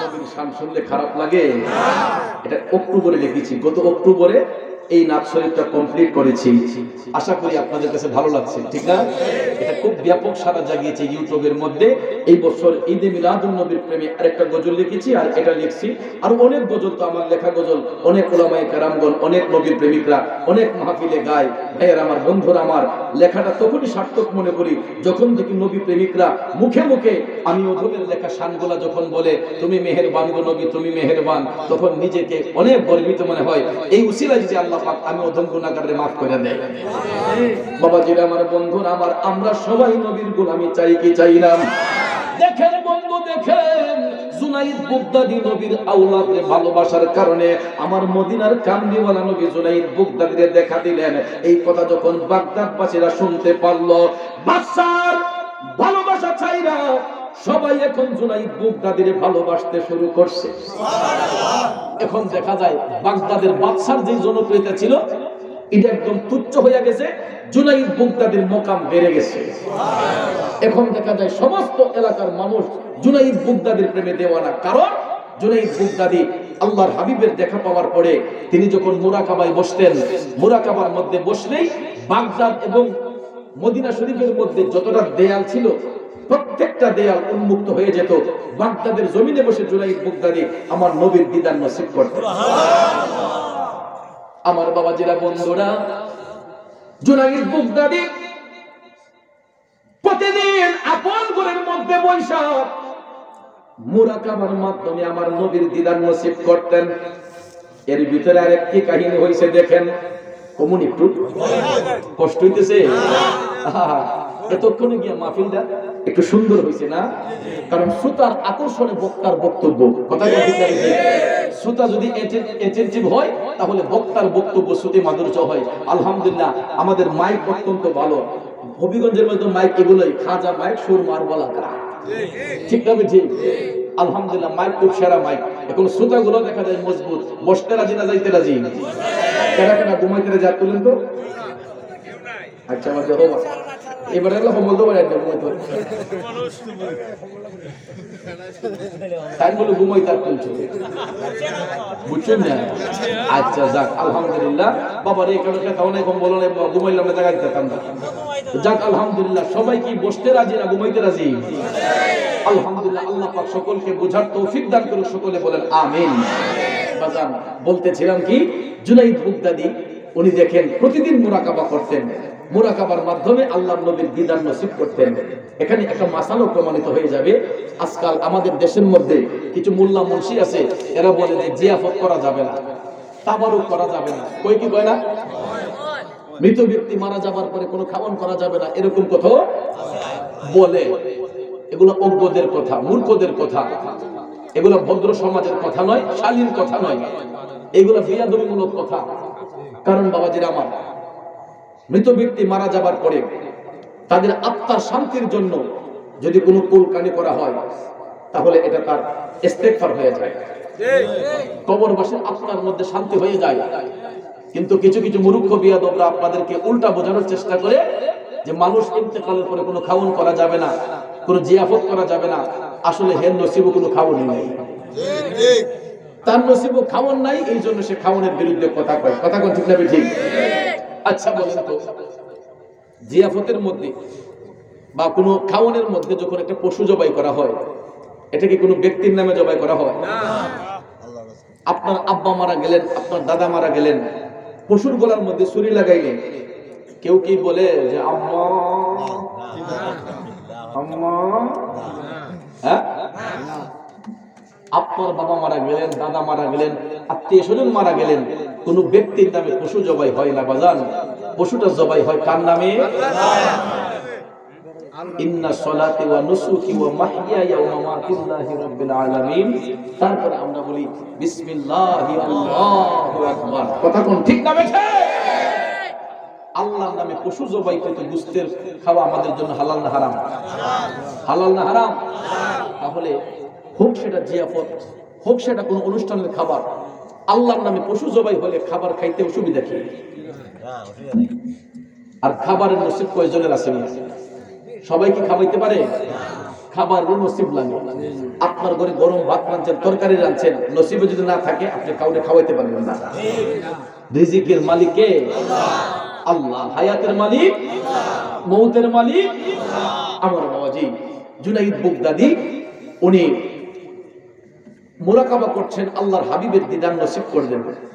হঠাৎ একদিন তিনি মুরাকাবার মধ্যে যখন বসলেন, এমন সময় দেখা যায় ওনার ঘরের চতুর্পাশে ছোট্ট বাচ্চাগুলা চেঁচামেচি করতেছে, খেলাধুলা করতেছে। তো দেখবেন আপনি যখন ইবাদতে থাকবেন, বাচ্চারা যদি চেঁচামেচি করে তখন কিন্তু একটু বোরিং লাগে, খারাপ লাগে, তাই না? আমরা মসজিদের মধ্যে গেলে দেখবেন, মিলাদ মাহফিল করলে বা নামাজে গেলে বাচ্চারা যদি দুষ্টামি করে, ভিতর থেকে মুরব্বীরা কয়ে খাওয়ালে ভালো লাগে না, দিতে পারবো না, ঠিক না বেটি? অনেক সময় দেখবেন কিছু রাগান্বিত যারা আছে, একটু সর্দার সাহেবরা বাচ্চা রেখে দেখবেন মাঝে মাঝে তার রোমালে দেখছেন, কথা বলতে ঠিক না বেটি? তোর লেগে নামাজ দিয়েছে, তোর লেগে বাচ্চারা দমক মেরে দেখবেন এরা মসজিদ থেকে বার হয়ে দেয়, ঠিক না বেটি? বাচ্চারা তো অবুঝ, এরা শিশু, এদেরকে বোঝাতে হয়, কথা কোন ঠিক না?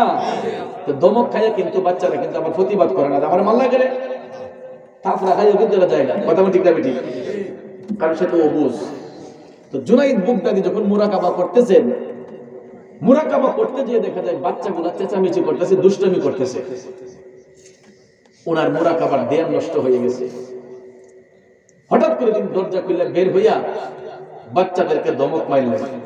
দমক দিয়ে কি করছেন, একটা বাচ্চার গালে একটা আস্তে করে থাপড়া মারছেন, তারা দুষ্টামি করতেছে, যাও। বাচ্চার গালে থাপ্পড় দেওয়াতে সব বাচ্চাগুলো দৌড়াইয়া পালাইয়া চলে গেছে। আর কি থাকবে না কেউ? সব বাচ্চারা চলে গেল। জুনাইদ বাগদাদী আবার নিজের হুজরার মধ্যে বৈশা, মুরাকাবার মধ্যে বসা তিনি ডাকতেছেন, দেখা দাও রাসূলুল্লাহ, স্থান কি পাবো চরণে, দেখা দাও রাসূলুল্লাহ, স্থান কি পাবো চরণে। জুনাইদ বাগদাদী আমার নবীর দেখা পাবার জন্য ডাকতেছেন, নবী গো, ইয়া রাসূলুল্লাহ, গোলামকে দেখা দাও, দেখা দাও। এখন দেখা যায় অনেকগুলা ডাক দেওয়ার পরে গো পর্দা তো আর উন্মুক্ত হয় না। জুনাইদ আমার নবীর দেখার পায় না। আল্লাহু আকবার কোন। দেখেন আল্লাহ রাসূলের কত সম্মান। জুনাইদ বাগদাদী নবীর দেখা মিলতেছে না, পায় না, কাঁদতে কাঁদতে পেরেশান। ইয়া রাসূলুল্লাহ, নবী গো, দেখা দাও, গোলাম রে দেখা দাও। জুনাইদ বাগদাদী কাঁদতে কাঁদতে পেরেশান। হঠাৎ করে দেখা যায় কান্না করতে করতে চোখের মধ্যে তন্দ্রাচ্ছন্ন ভাব চলে আসলো। ঘুমো না, আবার ঘুমো, ঘুমো না, ঘুমো, এরকম তন্দ্রাচ্ছন্ন ভাব। তন্দ্রাচ্ছন্ন ভাব যখন আসলো বাজান, এমন সময় জুনাইদ বাগদাদীর কানের মধ্যে অদৃশ্য থেকে একটা আওয়াজ আসলো, ওরে জুনাইদ, তুমি কেমন করে নবীর দেখা পাইবা? তুমি যেই বাচ্চাটার গালে থাপ্পড় দিছো, তুমি জানো না ওই বাচ্চাটার পরিচয় কি? হে জুনাইদ, তুমি যেই বাচ্চার গালে থাপ্পড় দিয়েছো, ওই বাচ্চাটা আমার নবীর বংশের আওলাদ, আওলাদে রাসূল। এই কথা বলতে না বলতেই জুনাইদ বাগদাদী চমকে উঠলেন। টপ টপ করে চোখের পানি ছাইরা জুনাইদ বাগদাদী কাঁদে। জুনাইদ বাগদাদী কাঁদে আর কয়, আমি যদি জানতাম তিনি আওলাদ রাসূল, জীবনে আমি জুনাইদ এরকম বেয়াদবি করতাম না। আমি তো জানতাম না যে তিনি নবীর বংশের আওলাদ। এখন জুনাইদ বাগদাদীকে অদৃশ্য থেকে বলা হয়েছে, যতক্ষণ ওই বাচ্চাটারে ক্ষমা না দিব ততক্ষণ পর্যন্ত আর নবীর দেখা পাবে না। এখন জুনাইদ বাগদাদী পেরেশানি পড়ে গেলেন যে বাচ্চা তো অনেকগুলা ছিল, কোন বাচ্চার গালে থাপ্পড় দিয়েছেন তার নিজেও ছিলেন না। ঠিক না ঠিক? অনেকগুলা বাচ্চা, কোন বাচ্চারে থাপ্পড় দিয়েছে উনি তার জানে না। বলা হয়েছে বাচ্চা যতক্ষণ ক্ষমা না দিবে ততক্ষণ পর্যন্ত আর নবীরে দেখবে না। এখন বাচ্চা পাইব কেমনে গো? জুনাইদ বাগদাদী অনেকক্ষণ চিন্তা ভাবনা করে তিনি ভাবতেছেন যে আমি বাচ্চা তো বের করতেই হবে। হঠাৎ করে জুনাইদ বাগদাদী সিদ্ধান্ত নিলেন যে আমি আমার বাড়ির মধ্যে বিশাল বড় একটা তাবারুকের ব্যবস্থা করব। ওই এলাকার যত বাচ্চা আছে সব বাচ্চাদেরকে আমি তাবারুকের দাওয়াত দেব। দাওয়াত পাইলে, সিন্নির দাওয়াত পাইলে বাচ্চা হতে পারে থাকে কানে দুটো নেই, যেই বাচ্চা সিন্নি নিব একলায় 10টা রকম বলে তাড়াতাড়ি লোক গীতারে সিন্নি আছে এবারে বাচ্চা একলার লোক 10টা যায়। কথা বল ঠিক না বেটি? বাবাজিরা আমার, দাওয়াতটা দিলেন জুনাইদ বাগদাদী নিজে। বাগদাদের অলিতে গলিতে হাইটা হাইটা হাইটা ওনার এলাকায় যত শিশু বাচ্চা ছিল গো, প্রত্যেকটা শিশু বাচ্চাকে জুনাইদ বাগদাদী নিজে হাইটা হাইটা গিয়ে দাওয়াত করলেন। আগামীকাল আমার বাড়ির মধ্যে তাবারুক হবে, বাবারা তোমাদের সবার দাওয়াত। সব বাচ্চাদেরকে দাওয়াত করলেন। উদ্দেশ্য হলো ওই ব্যক্তিটাকে খুঁজে বের করা। আমার বাবাজিরা, পরে পরে সত্যি সত্যি দেখা যায় জুনাইদ বাগদাদীর বাড়ির মধ্যে লুকে লুকারণ্য এলাকার যত বাচ্চা আছে রে, সব বাচ্চারা এসে জুনাইদ বাগদাদীর বাড়ির মধ্যে উপস্থিত। আল্লাহু আকবার। কোন বাচ্চারা চিল্লাইতেছে, আর কি বেলা ধমক দিব? তখন চিল্লানি বন্ধ করার লাগিয়া জুনাইদ বাগদাদীর দেখছিলেন সামনে আনছে। সিন্নির দেখ দেখ কই বাচ্চাগুলা কই দাঁড়িয়ে কোন দাঁড়িয়ে বলে আর চিল্লাই লাভ নাই। সব বাচ্চারা জিম চালু হয়ে গেছে, একদম চুপ হয়ে গেছে যে না তাবারুক দিব। তাবারুকের ডেক্সি সামনে আনার পরে জুনাইদ বুগদাদি বাচ্চাদের উদ্দেশ্যে তখন বলতেছেন, বাবাজিরা, তাবারুক অবশ্যই আপনাদেরকে দেব। আপনারা একটু বলেন তো, গতকালকে কারা আমার বাড়ির মধ্যে খেলতে আসছিলেন? আপনাদের কারো গালের মধ্যে আমি থাপ্পড় দিয়েছিলাম এমন শিশু এখানে আসেনি? বাচ্চা হলো সিন্নি হাওয়াই দিবি হতো না, বললাম ওহন নিবে না, আবার মারেই কথা বললে ওহর কোনো বাচ্চায় আওয়াজ করে না। সব বাচ্চাগুলো চুপচাপ বসে আছে। একটা বাচ্চা আমার কথা বলতেছে না, চুপ করে বসে রইল।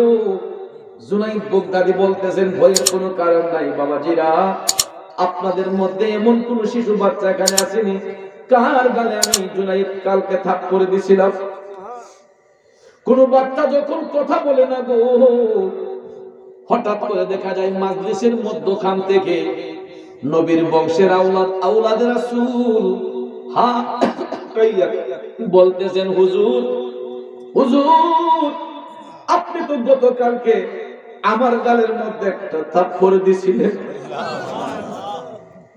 বন্ধুরে, পরিচয়টা পাবার সঙ্গে সঙ্গে এবার জুনাইদ বুগদাদি বড় মজলিসের মধ্যে হাজার হাজার শিশু, সকল বাচ্চাদের ভিড়ে একটা দৌড় দিয়া জুনাইদ বুগদাদি মজলিসের মধ্যখানে যাইয়া ওই শিশু বাচ্চার দুইটা পায়ের মধ্যে ধইরা জুনাইদ কান্দে আর কয়, হুজুর, আমি গতকালকে না যাই না আপনার গালে একটা থাপ্পড় দিছি, আপনি আমারে ক্ষমা করে দেন, আপনি আমারে মাফ করে দেন। আপনি মাফ না করলে আমার আল্লাহ আমারে ক্ষমা করবে না। বাচ্চা বেকুব হয়ে গেছে, হুজুর, আপনি আমারে থাপ্পড় দিয়েছেন, এটার লেগে তো আমার মনে কোনো কষ্টই নাই, আপনি আমার পায়ে ধরতেছেন কোন মুরব্বী মানুষ? তখন জুনাইদ বুগদাদি কয়, বাবা রে, বয়সের দিক বিচার করলে তুমি আমার অনেক ছোট, কিন্তু হাকিকতের দিক বিচার করলে তুমি আমার মাথার তাজ, তুমি নবীর বংশের আওলাদে রাসূল। বয়সের দিক বিচার করলে তুমি আমার অনেক ছোট, কিন্তু হাকিকতের দিক বিচার করলে তুমি আমার মাথার তাজ। ও বাবাজি, আপনি আমার মাথায় হাত বুলিয়ে দেন, আমারে ক্ষমা করে দেন, আর না হলে আল্লাহ রাব্বুল আলামিন আমারে ক্ষমা করবে না। তখন ওই শিশু বাচ্চা আওলাদ রাসূল জুনাইদ বুগদাদির মাথায় হাত বুলিয়ে দিলেন, পিঠে হাত বুলিয়ে দিলেন যে, হুজুর, আমার মনে কোনো কষ্ট নাই। আসলে কষ্ট থাকার কথাও না, ঠিক না ঠিক?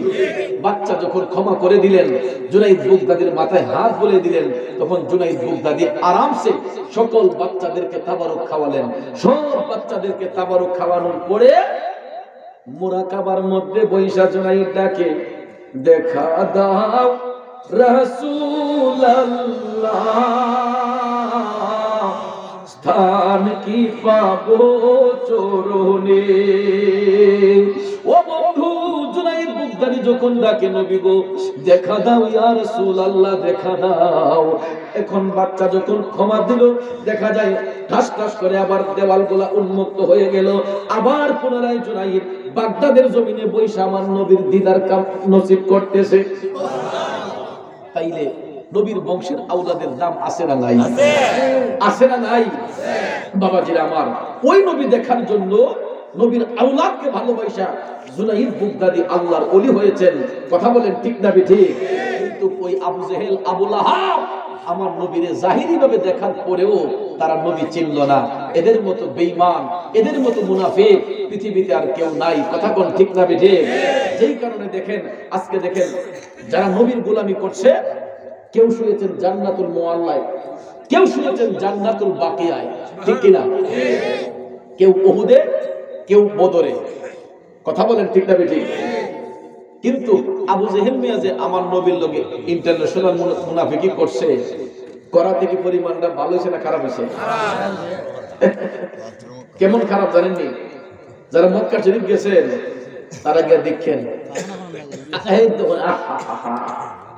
ইস্তেনজা করার লাগে। আমার রাসূল পাক সাল্লাল্লাহু আলাইহি ওয়াসাল্লাম যেই বাড়িতে শুভাগমন করেছেন, এই বাড়ির ঠিক অপোজিটের বাড়িটা কিন্তু আবু জেহেলের বাড়ি। আমার মিয়া ইস্তেনজার প্রয়োজন হইছে না। এরপরও আমার কিছু বক্তবৃন্দরা কয় সাহেব লইন এই আবু জাহেলের বাড়িটা যাই হলে আমি তখন পয়সা আবু জাহেল আমি কই আরে এখানে তো কুদুর দেওয়ান লাগবে রে আমার বেটার স্ট্যান্ডার্ড প্রয়োজন নাই মেয়ে পেশাব পায়খানার প্রয়োজন আমার নাই এরপরে যখন বলছে আবু জাহেলের বাড়ি কোথায় কুদুর দিয়েছি কারণ যেহেতু দুশ্মনের আসল কথা বল ঠিক না এরপরে না আমার মতো ফোলাফান গেছে কারণ ফেসবুকে দেখছে তো আমি মক্কা শরীফ গেছি তখন নবীনগরের আমার যত ভক্তবৃন্দ ফোলাফান আছে সব একদম একবারে সাইডটা মক্কার এরিয়া যারা যারা আছে এরা সবাই চলে আসছে আমার সাথে সাক্ষাৎ করার জন্য হুজুর আইন আপনি আবু জাহেলের বাড়িতে যাই গেছি পরে গিয়া দেখি ভাইয়েরা আমার ফোলাফানতে সবাই এক লাডে যুবক বৃদ্ধ সবাই আপনার আবু জাহেলের বাড়িতে খালি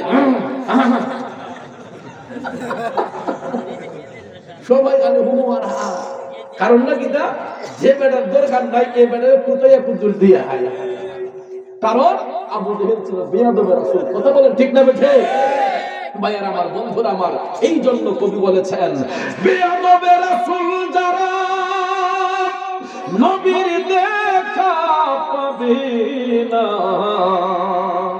গোলামের রাসূল হইবে যারা নবীজি তাদের ভুলবেন না কথা বলেন ঠিক না বেঠে ও মুসলমান তাইলে বলুন আমরা নবীর গোলামি চাই কি চাই না কারা কারা চাই দুইটা হাত তুলে দেখাই নারে তাকবীর নারে রিসালাত আহলে সুন্নাত ওয়াল জামাত পিছনে যে ফুলাবান খার হইছে এরা তো জিংলা বাস কইছে বাবা কিতারে মনে হল আমরা জিন্দাবাদ কইছি না জিংলা বাস কইছি বা হাতি দিছি শীত লাগে ইয়া আল্লাহ আমার কাছে লাগছে যে তোমরা জিংলা বাস কইছিল লিমারছে আসলে কি জিন্দাবাদ না জিংলা বাস কইছে তাহলে একটা আওয়াজ দিতে হবে কারণ আমাদের মতো পাগলদের মাহফিলে মুরব্বি বাবাদের চাইতে যুবকরা একটু বেশি আসে কথা কোন ঠিক না তাহলে যুবকদের শক্তিটা কম না বেশি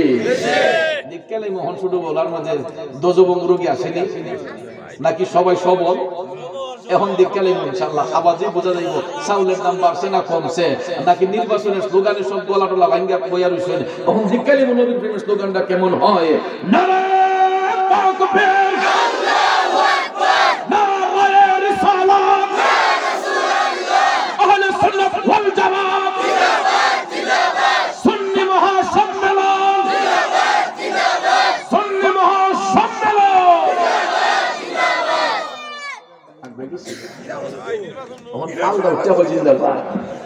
যাক আলহামদুলিল্লাহ বাবাজিরা আমার আমরা নবীর গোলামি চাই কি চাই না ওয়াজ করনি পাগলা নবীর জুব্বা পাইলে আমার নবীর গোলামির মাধ্যমে মায়ের সেবা কইরা ঠিক নেই একটা জিনিস যুবকরা আমারে কইছে হুজুর পিতামাতা সম্পর্কে কিছু কথা বলতে তো হুব্বে মুস্তাফার প্রেম যদি অন্তরে রাখতে হয় আগে মা বাবার খেদমত করতে হবে কথা বলেন বড় দুঃখ লাগে এই সমাজের মধ্যে কিছু যুবক উঠতি বয়সের যুবক দুই তিনটা ভাই যখন উপযুক্ত হইয়া যায় তখন এরা বিবাহ শাদী করে ঘরের মধ্যে স্ত্রী আসে আসলে পরে দেখা যায় এরা মা বাবার নিয়ে ভাগাভাগি করে এগুলা তুই খাওয়াইছে আব্বারে আমি খাওয়াই আম্মারে ঠিক নিবা মায়ের সন্তানেরা খবরদার খবরদার গায়ের চামড়া দিয়ে মা বাবার জুতা বানায় দিল কোন সন্তান কোনদিন মা বাবার ঋণ শোধ করতে পারবে না ভাইয়েরা রে কোন মা বাবার নিয়ে ভাগাভাগি করছো যেই বাবা নিজে না খায়া তুমি সন্তানের মুখে খাবার দিয়েছে যেই মা নিজে না খায়া তুমি সন্তানের মুখে খাবার দিয়েছে কিছু কিছু মা আছে দর্জির কাজ কইরা ছেলে মেয়েরে পড়াশোনা করায় কিছু কিছু মা আছে গো আরেকজনের বাড়িতে কাজ কইরা নিজের বাচ্চাগুলারে পড়ায় আসেনি আমি আমার বাস্তব চোখে দেখেছি আমার নিজের চোখে দেখেছি আমার ঘরের মধ্যে একটা কাহিনী গো একটা ছোট মহিলা আমার ঘরে কাজ করে যায় সকাল 10টা থেকে 11টার ভিতরে আসে, আবার 4টা বাজে যায়, থালা বাসন ধুইয়া গোটটা মাজা আবার চলে যায়। 2-3টা বাসার মাঝে কাজ করে। আমরা ফিরে হিসেবে কইছে, কয় মাগো তুই দুপুরে আমার এনে খাইস, যে তুই কাজ করবে দুপুরে খানা না, তুই আমার লোকে খাইস। বাবাজির, আমার বন্ধুরা, আমার মহিলাটা কাজ করে, দুপুর বেলার খাবারটা তার আমার ঘরে খাওয়ার কথা, কিন্তু দুপুর বেলা যখন খাবারের সময় হয়, আমার পরিবার যখন তাকে খাবার দিতে চায়, ডাক দেয়া কয়, খালাম্মা আমার সাথে আমি 2-3টা বক্স নিয়ে আসছি, আমি এখানে খাবো না, আমার খাবারগুলো আমার বক্সে দিয়া দেন, বাসায় নিয়ে আমার বাচ্চাদেরকে নিয়ে খাইব। এ যুবক দেখো রে, ওই মাটা ইচ্ছে করলে পেট ভরে তার খাবার খাইয়া যাইতে পারত, কিন্তু তার একজনের খাবারটা নিয়ে এসে আরো 3 জনের চিন্তা করতেছে। এই লোকটার নামই হলো মা। যেই মা নিজে না খাইয়া তার খাবারটা বাচ্চাদের জন্য নিয়ে যেতে চায়, আজকে এই সমাজের সন্তানগুলা উপযুক্ত হইয়া কেমনে তার মার মনে আঘাত করে কষ্ট দেয়। এই জন্য কবি বলেছেন, তোমরা কোনদিনও মা বাবার মনেতে কষ্ট দিও না, তোমরা কোনদিনও মা বাবার দিলেতে আঘাত দিও না। পৃথিবীতে মায়ের মতো আপন কেউ হবে না, পৃথিবীতে বাবার মতো আপন কেউ হবে না, তোমরা কোনদিনও মা বাবার দিলেতে আঘাত দিও না। ও বন্ধু, পৃথিবীতে একটা সন্তানের 2 জন আপন বন্ধু আছে রে, যারা কোনদিন সন্তানের শত্রু হয় না। একজন বন্ধুর নাম হলো বাবা, একটা বন্ধুর নাম হলো মা। এই 2টা বন্ধু কোনদিন সন্তানের শত্রু হয় না গো। অথচ দেখেন, সম্পদ নিয়ে যখন ভাগাভাগি হয়, ভাই ভাইয়ের শত্রু হয়, হয়নি? ফরাজ সত্য না দিলে অনেক সময় বোন ভাইয়ের শত্রু হয়। টাকা পয়সা নিয়ে ভাগ বাটোয়ারা হইলে বন্ধু বন্ধুর শত্রু হয়। পৃথিবীর জমিনে নিঃস্বার্থে 2টা বন্ধু আছে, একজন হলো মা, একজন বাবা, যারা কোনোদিন সন্তানের টাকা পয়সায় ভাগ বসায় না, সম্পদের মধ্যে ভাগ বসায় না, টাকা পয়সা নিতেও চায় না। তারা সব সময় তার সন্তানের উজ্জ্বল ভবিষ্যৎ চায়, ঠিক না বেঠিক? ওই সন্তানগুলা বড় হয়ে কেমনে মা বাবার নিয়ে ভাগাভাগি করে। যুবক পায়ে হাত ধরে বলবো, ওই 2টা লোককে কোনোদিন কষ্ট দিবা না। আজকে যারা বাবা হারাইছেন, আপনারা বুঝবেন বাবার কেমন প্রয়োজন। আমরা এখন হারে হারে বুঝি।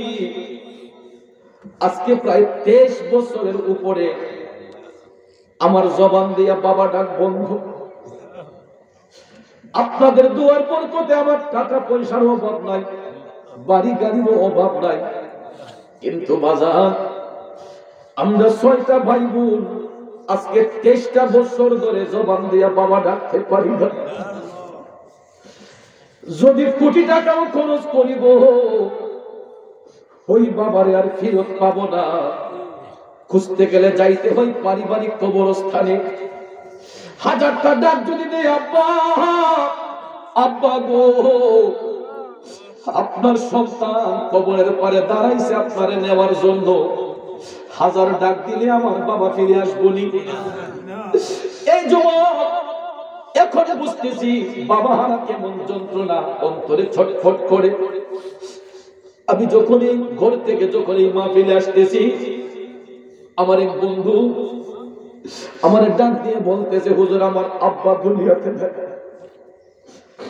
মনে পড়ে গেল আমার বাবার কথা, আমারও তো বাবা নাই। আমার এই বন্ধু বলছে, হুজুর আমার বাবার জন্য একটু দোয়া করবেন। এরকম কত মাহফিলে গেলে যুবকরা চোখের পানি ছাইরা ছাইরা কয়, হুজুর আব্বা নাই আম্মা নাই, ও বন্ধু, সমাজের মধ্যে তিন কিসিমের এতিম আছে রে। এক কিসিমের এতিম হলো যার মা আছে বাবা নাই, আর এক কিসিমের এতিম হলো যার বাবা আছে মা নাই, আর এক কিসিমের এতিম হলো যাদের মাও নাই বাবাও নাই, এরা হলো সর্বহারা এতিম। আমি জানি না এই মাদ্রাসে কতগুলা বাবা হারা মা হারা এতিম আছে গো। আমার মা দুঃখিনী এখনো দুনিয়াতে বেঁচে আছেন। আমি দেখছি আমার মার কাহিনী কেমন জানেননি। আমি যখন রাত মাহফিলে থাকি, একটা দেড়টা দুইটা হয়, আমার পরিবার অনেক সময় ঘুমিয়ে থাকে, বাচ্চাগুলা ঘুমিয়ে থাকে, ভাই বোন ঘুমিয়ে থাকে। দেড়টা দুইটা আড়াইটার সময় আমার মোবাইলে কেউ রিংটোন বাজায় না। আমি গত রাত্রেও নোয়াখালী লক্ষ্মীপুরে প্রোগ্রাম করেছি, হঠাৎ করে রাত দেড়টা বাজে আমি তাকাইয়া দেখি আমার মোবাইলের মধ্যে রিংটোনের শব্দ শোনা যায়। আমি বললাম এত রাতে কে আমার রিংটোন বাজাইলো? আমি মোবাইলটা তাকাইয়া দেখি আমার পৃথিবীর শ্রেষ্ঠ বন্ধু, আমার গর্ভধারিণী মা। রাত দেড়টা বাজে আমার মার চোখে ঘুম নাই। সালাম দিয়ে বললাম আম্মা, রাত তো দেড়টা হইল, এখনো কি আপনি বিছানায় যান নাই? আমার মা ডাক দিয়া কয়, পুত্রে কেন যেন ঘুম আসে না, তুমি বাহিরে থাকলে আমি মা কেন যেন চুপটা বন্ধ করতে পারি না। যতক্ষণ পর্যন্ত আমি নিরাপদ জায়গায় না পৌঁছাই ততক্ষণ পর্যন্ত আমার মা ঘুমায় না রে বন্ধু। শুধু আমার মা নয়, সমাজের প্রত্যেকটা সন্তানের মা তার বাচ্চাগুলো যখন মার চোখের আড়ালে থাকে, বাচ্চাগুলো যখন মার কাছ থেকে একটু দূরে থাকে, পৃথিবীর কোনো মা ঠিক মতো খায় না, ঠিক মতো ঘুমায় না, ঠিক না বেঠি? এই জন্য আমি গুনাহগার কই, মা তুমি আমার আগে যেও না গো মরে, আমি কেমন করে দেব মাটি তোমার কবরে, আমি কেমন করে দেব মাটি তোমার কবরে, মা তুমি আমার আগে যেও না গো মরে। ও যুবক, পায়ে হাত ধরে বলবো রে, কোনদিন এই লোকটারে কষ্ট দিবা না, বাবা মার মনে কখনো কষ্ট দিবা না, তাদের সঙ্গে কোনদিন কোনো টাকা পয়সার হিসাব করবা না। কারণ তোমার গায়ের চামড়া দিয়া মা বাবার জুতা বানাইয়া দিলেও পৃথিবীর কোন সন্তান মায়ের এক ফোঁটা দুধের ঋণ শোধ করতে পারবে না, বাবার অবদান দিয়ে শেষ করতে পারবে না, ঠিক না বেঠিক? এই জন্য একজন কবি বলেছেন, মায়ের একটার দুধের দাম কাটিয়া গায়ের চাম, একটার দুধের দাম, মায়ের একটার দুধের দাম কাটিয়া গায়ের চাম, পাপল বানাইয়া ঋণের সুদ হবে না, এমন দরদি ভবে কেউ হবে না আমার মা, মা গো, এমন দরদি ভবে কেউ হবে না আমার মা গো। কথা বলেন ঠিক কিনা? ও বন্ধু, ওই মা বাবার মনে কষ্ট দিলে আল্লাহ কষ্ট পায়, ওই মা বাবার মনে দুঃখ দিলে আমার নবী দুঃখ পায়। এই জন্য কোরআন শরীফের মধ্যে আমার আল্লাহ বলেছেন, ওয়া কাদা রাব্বুকা আল্লা তা'বুদু ইল্লা ইয়াহু ওয়া বিল ওয়ালিদাইনি ইহসানা, ঠিক না বেঠিক? আল্লাহ নির্দেশ প্রদান করেছে যে আল্লাহ ব্যতীত আর কারো ইবাদত করে না। সঙ্গে সঙ্গে আল্লাহ বলেন, ওয়া বিল ওয়ালিদাইনি ইহসানা, পিতামাতার সহিত উত্তম ব্যবহার করো, ভালো ব্যবহার করো। সুবহানাল্লাহ বলবেন না? কারণ আপনি যখন আপনার মা বাবার সঙ্গে উত্তম ব্যবহার করবেন, আপনার সন্তানগুলা আপনার সঙ্গে উত্তম ব্যবহার করবে, ঠিক না ঠিক? কারণ দুনিয়াটা ধার উদ্ধারের জায়গা। এই জন্য আমি একটা প্রায় মাহফিলে বলে থাকি, বাবা ভালো তো ছেলে ভালো, মা ভালো তো জি, গাই ভালো তো বাছুর ভালো, দুধ ভালো তো ঘি, ঠিক না ঠিক? বাবা ভালো তো ছেলে ভালো, মা ভালো তো জি, গাই ভালো তো বাছুর ভালো, দুধ ভালো তো ঘি। এই জন্য ভাইয়ের আমার, গাছের গোড়া যদি সুন্দর হয়, আগার ফলটা সুমিষ্ট হয়। গোড়ায় সমস্যা হলে আগার ফল সুন্দর হবে? তাহলে গোড়া মজবুত করতে হবে। আমার আপনার নিজের আমলটাকে শুদ্ধ করতে হবে, তাহলে আমাদের সন্তানাদি মানুষের মতো মানুষ হবে। কথা বলেন ঠিক কিনা? আজকের মাহফিল হওয়াতে আমরা খুশি না বেজার? কারা কারা খুশি দুইটা হাত তুলে দেখাই। নারায়ে তাকবীর, নারায়ে রিসালাত, আহলে সুন্নাত ওয়াল জামাত, হিলফুল ফুজুল সুন্নি যুব সংগঠন। বাবাজিরা আমার, একটু দেখতে চাই আমার মতো কয়জন বাবা হারা এতিম এই জান্নাতের বাগানে আছে? হাত তুলেন।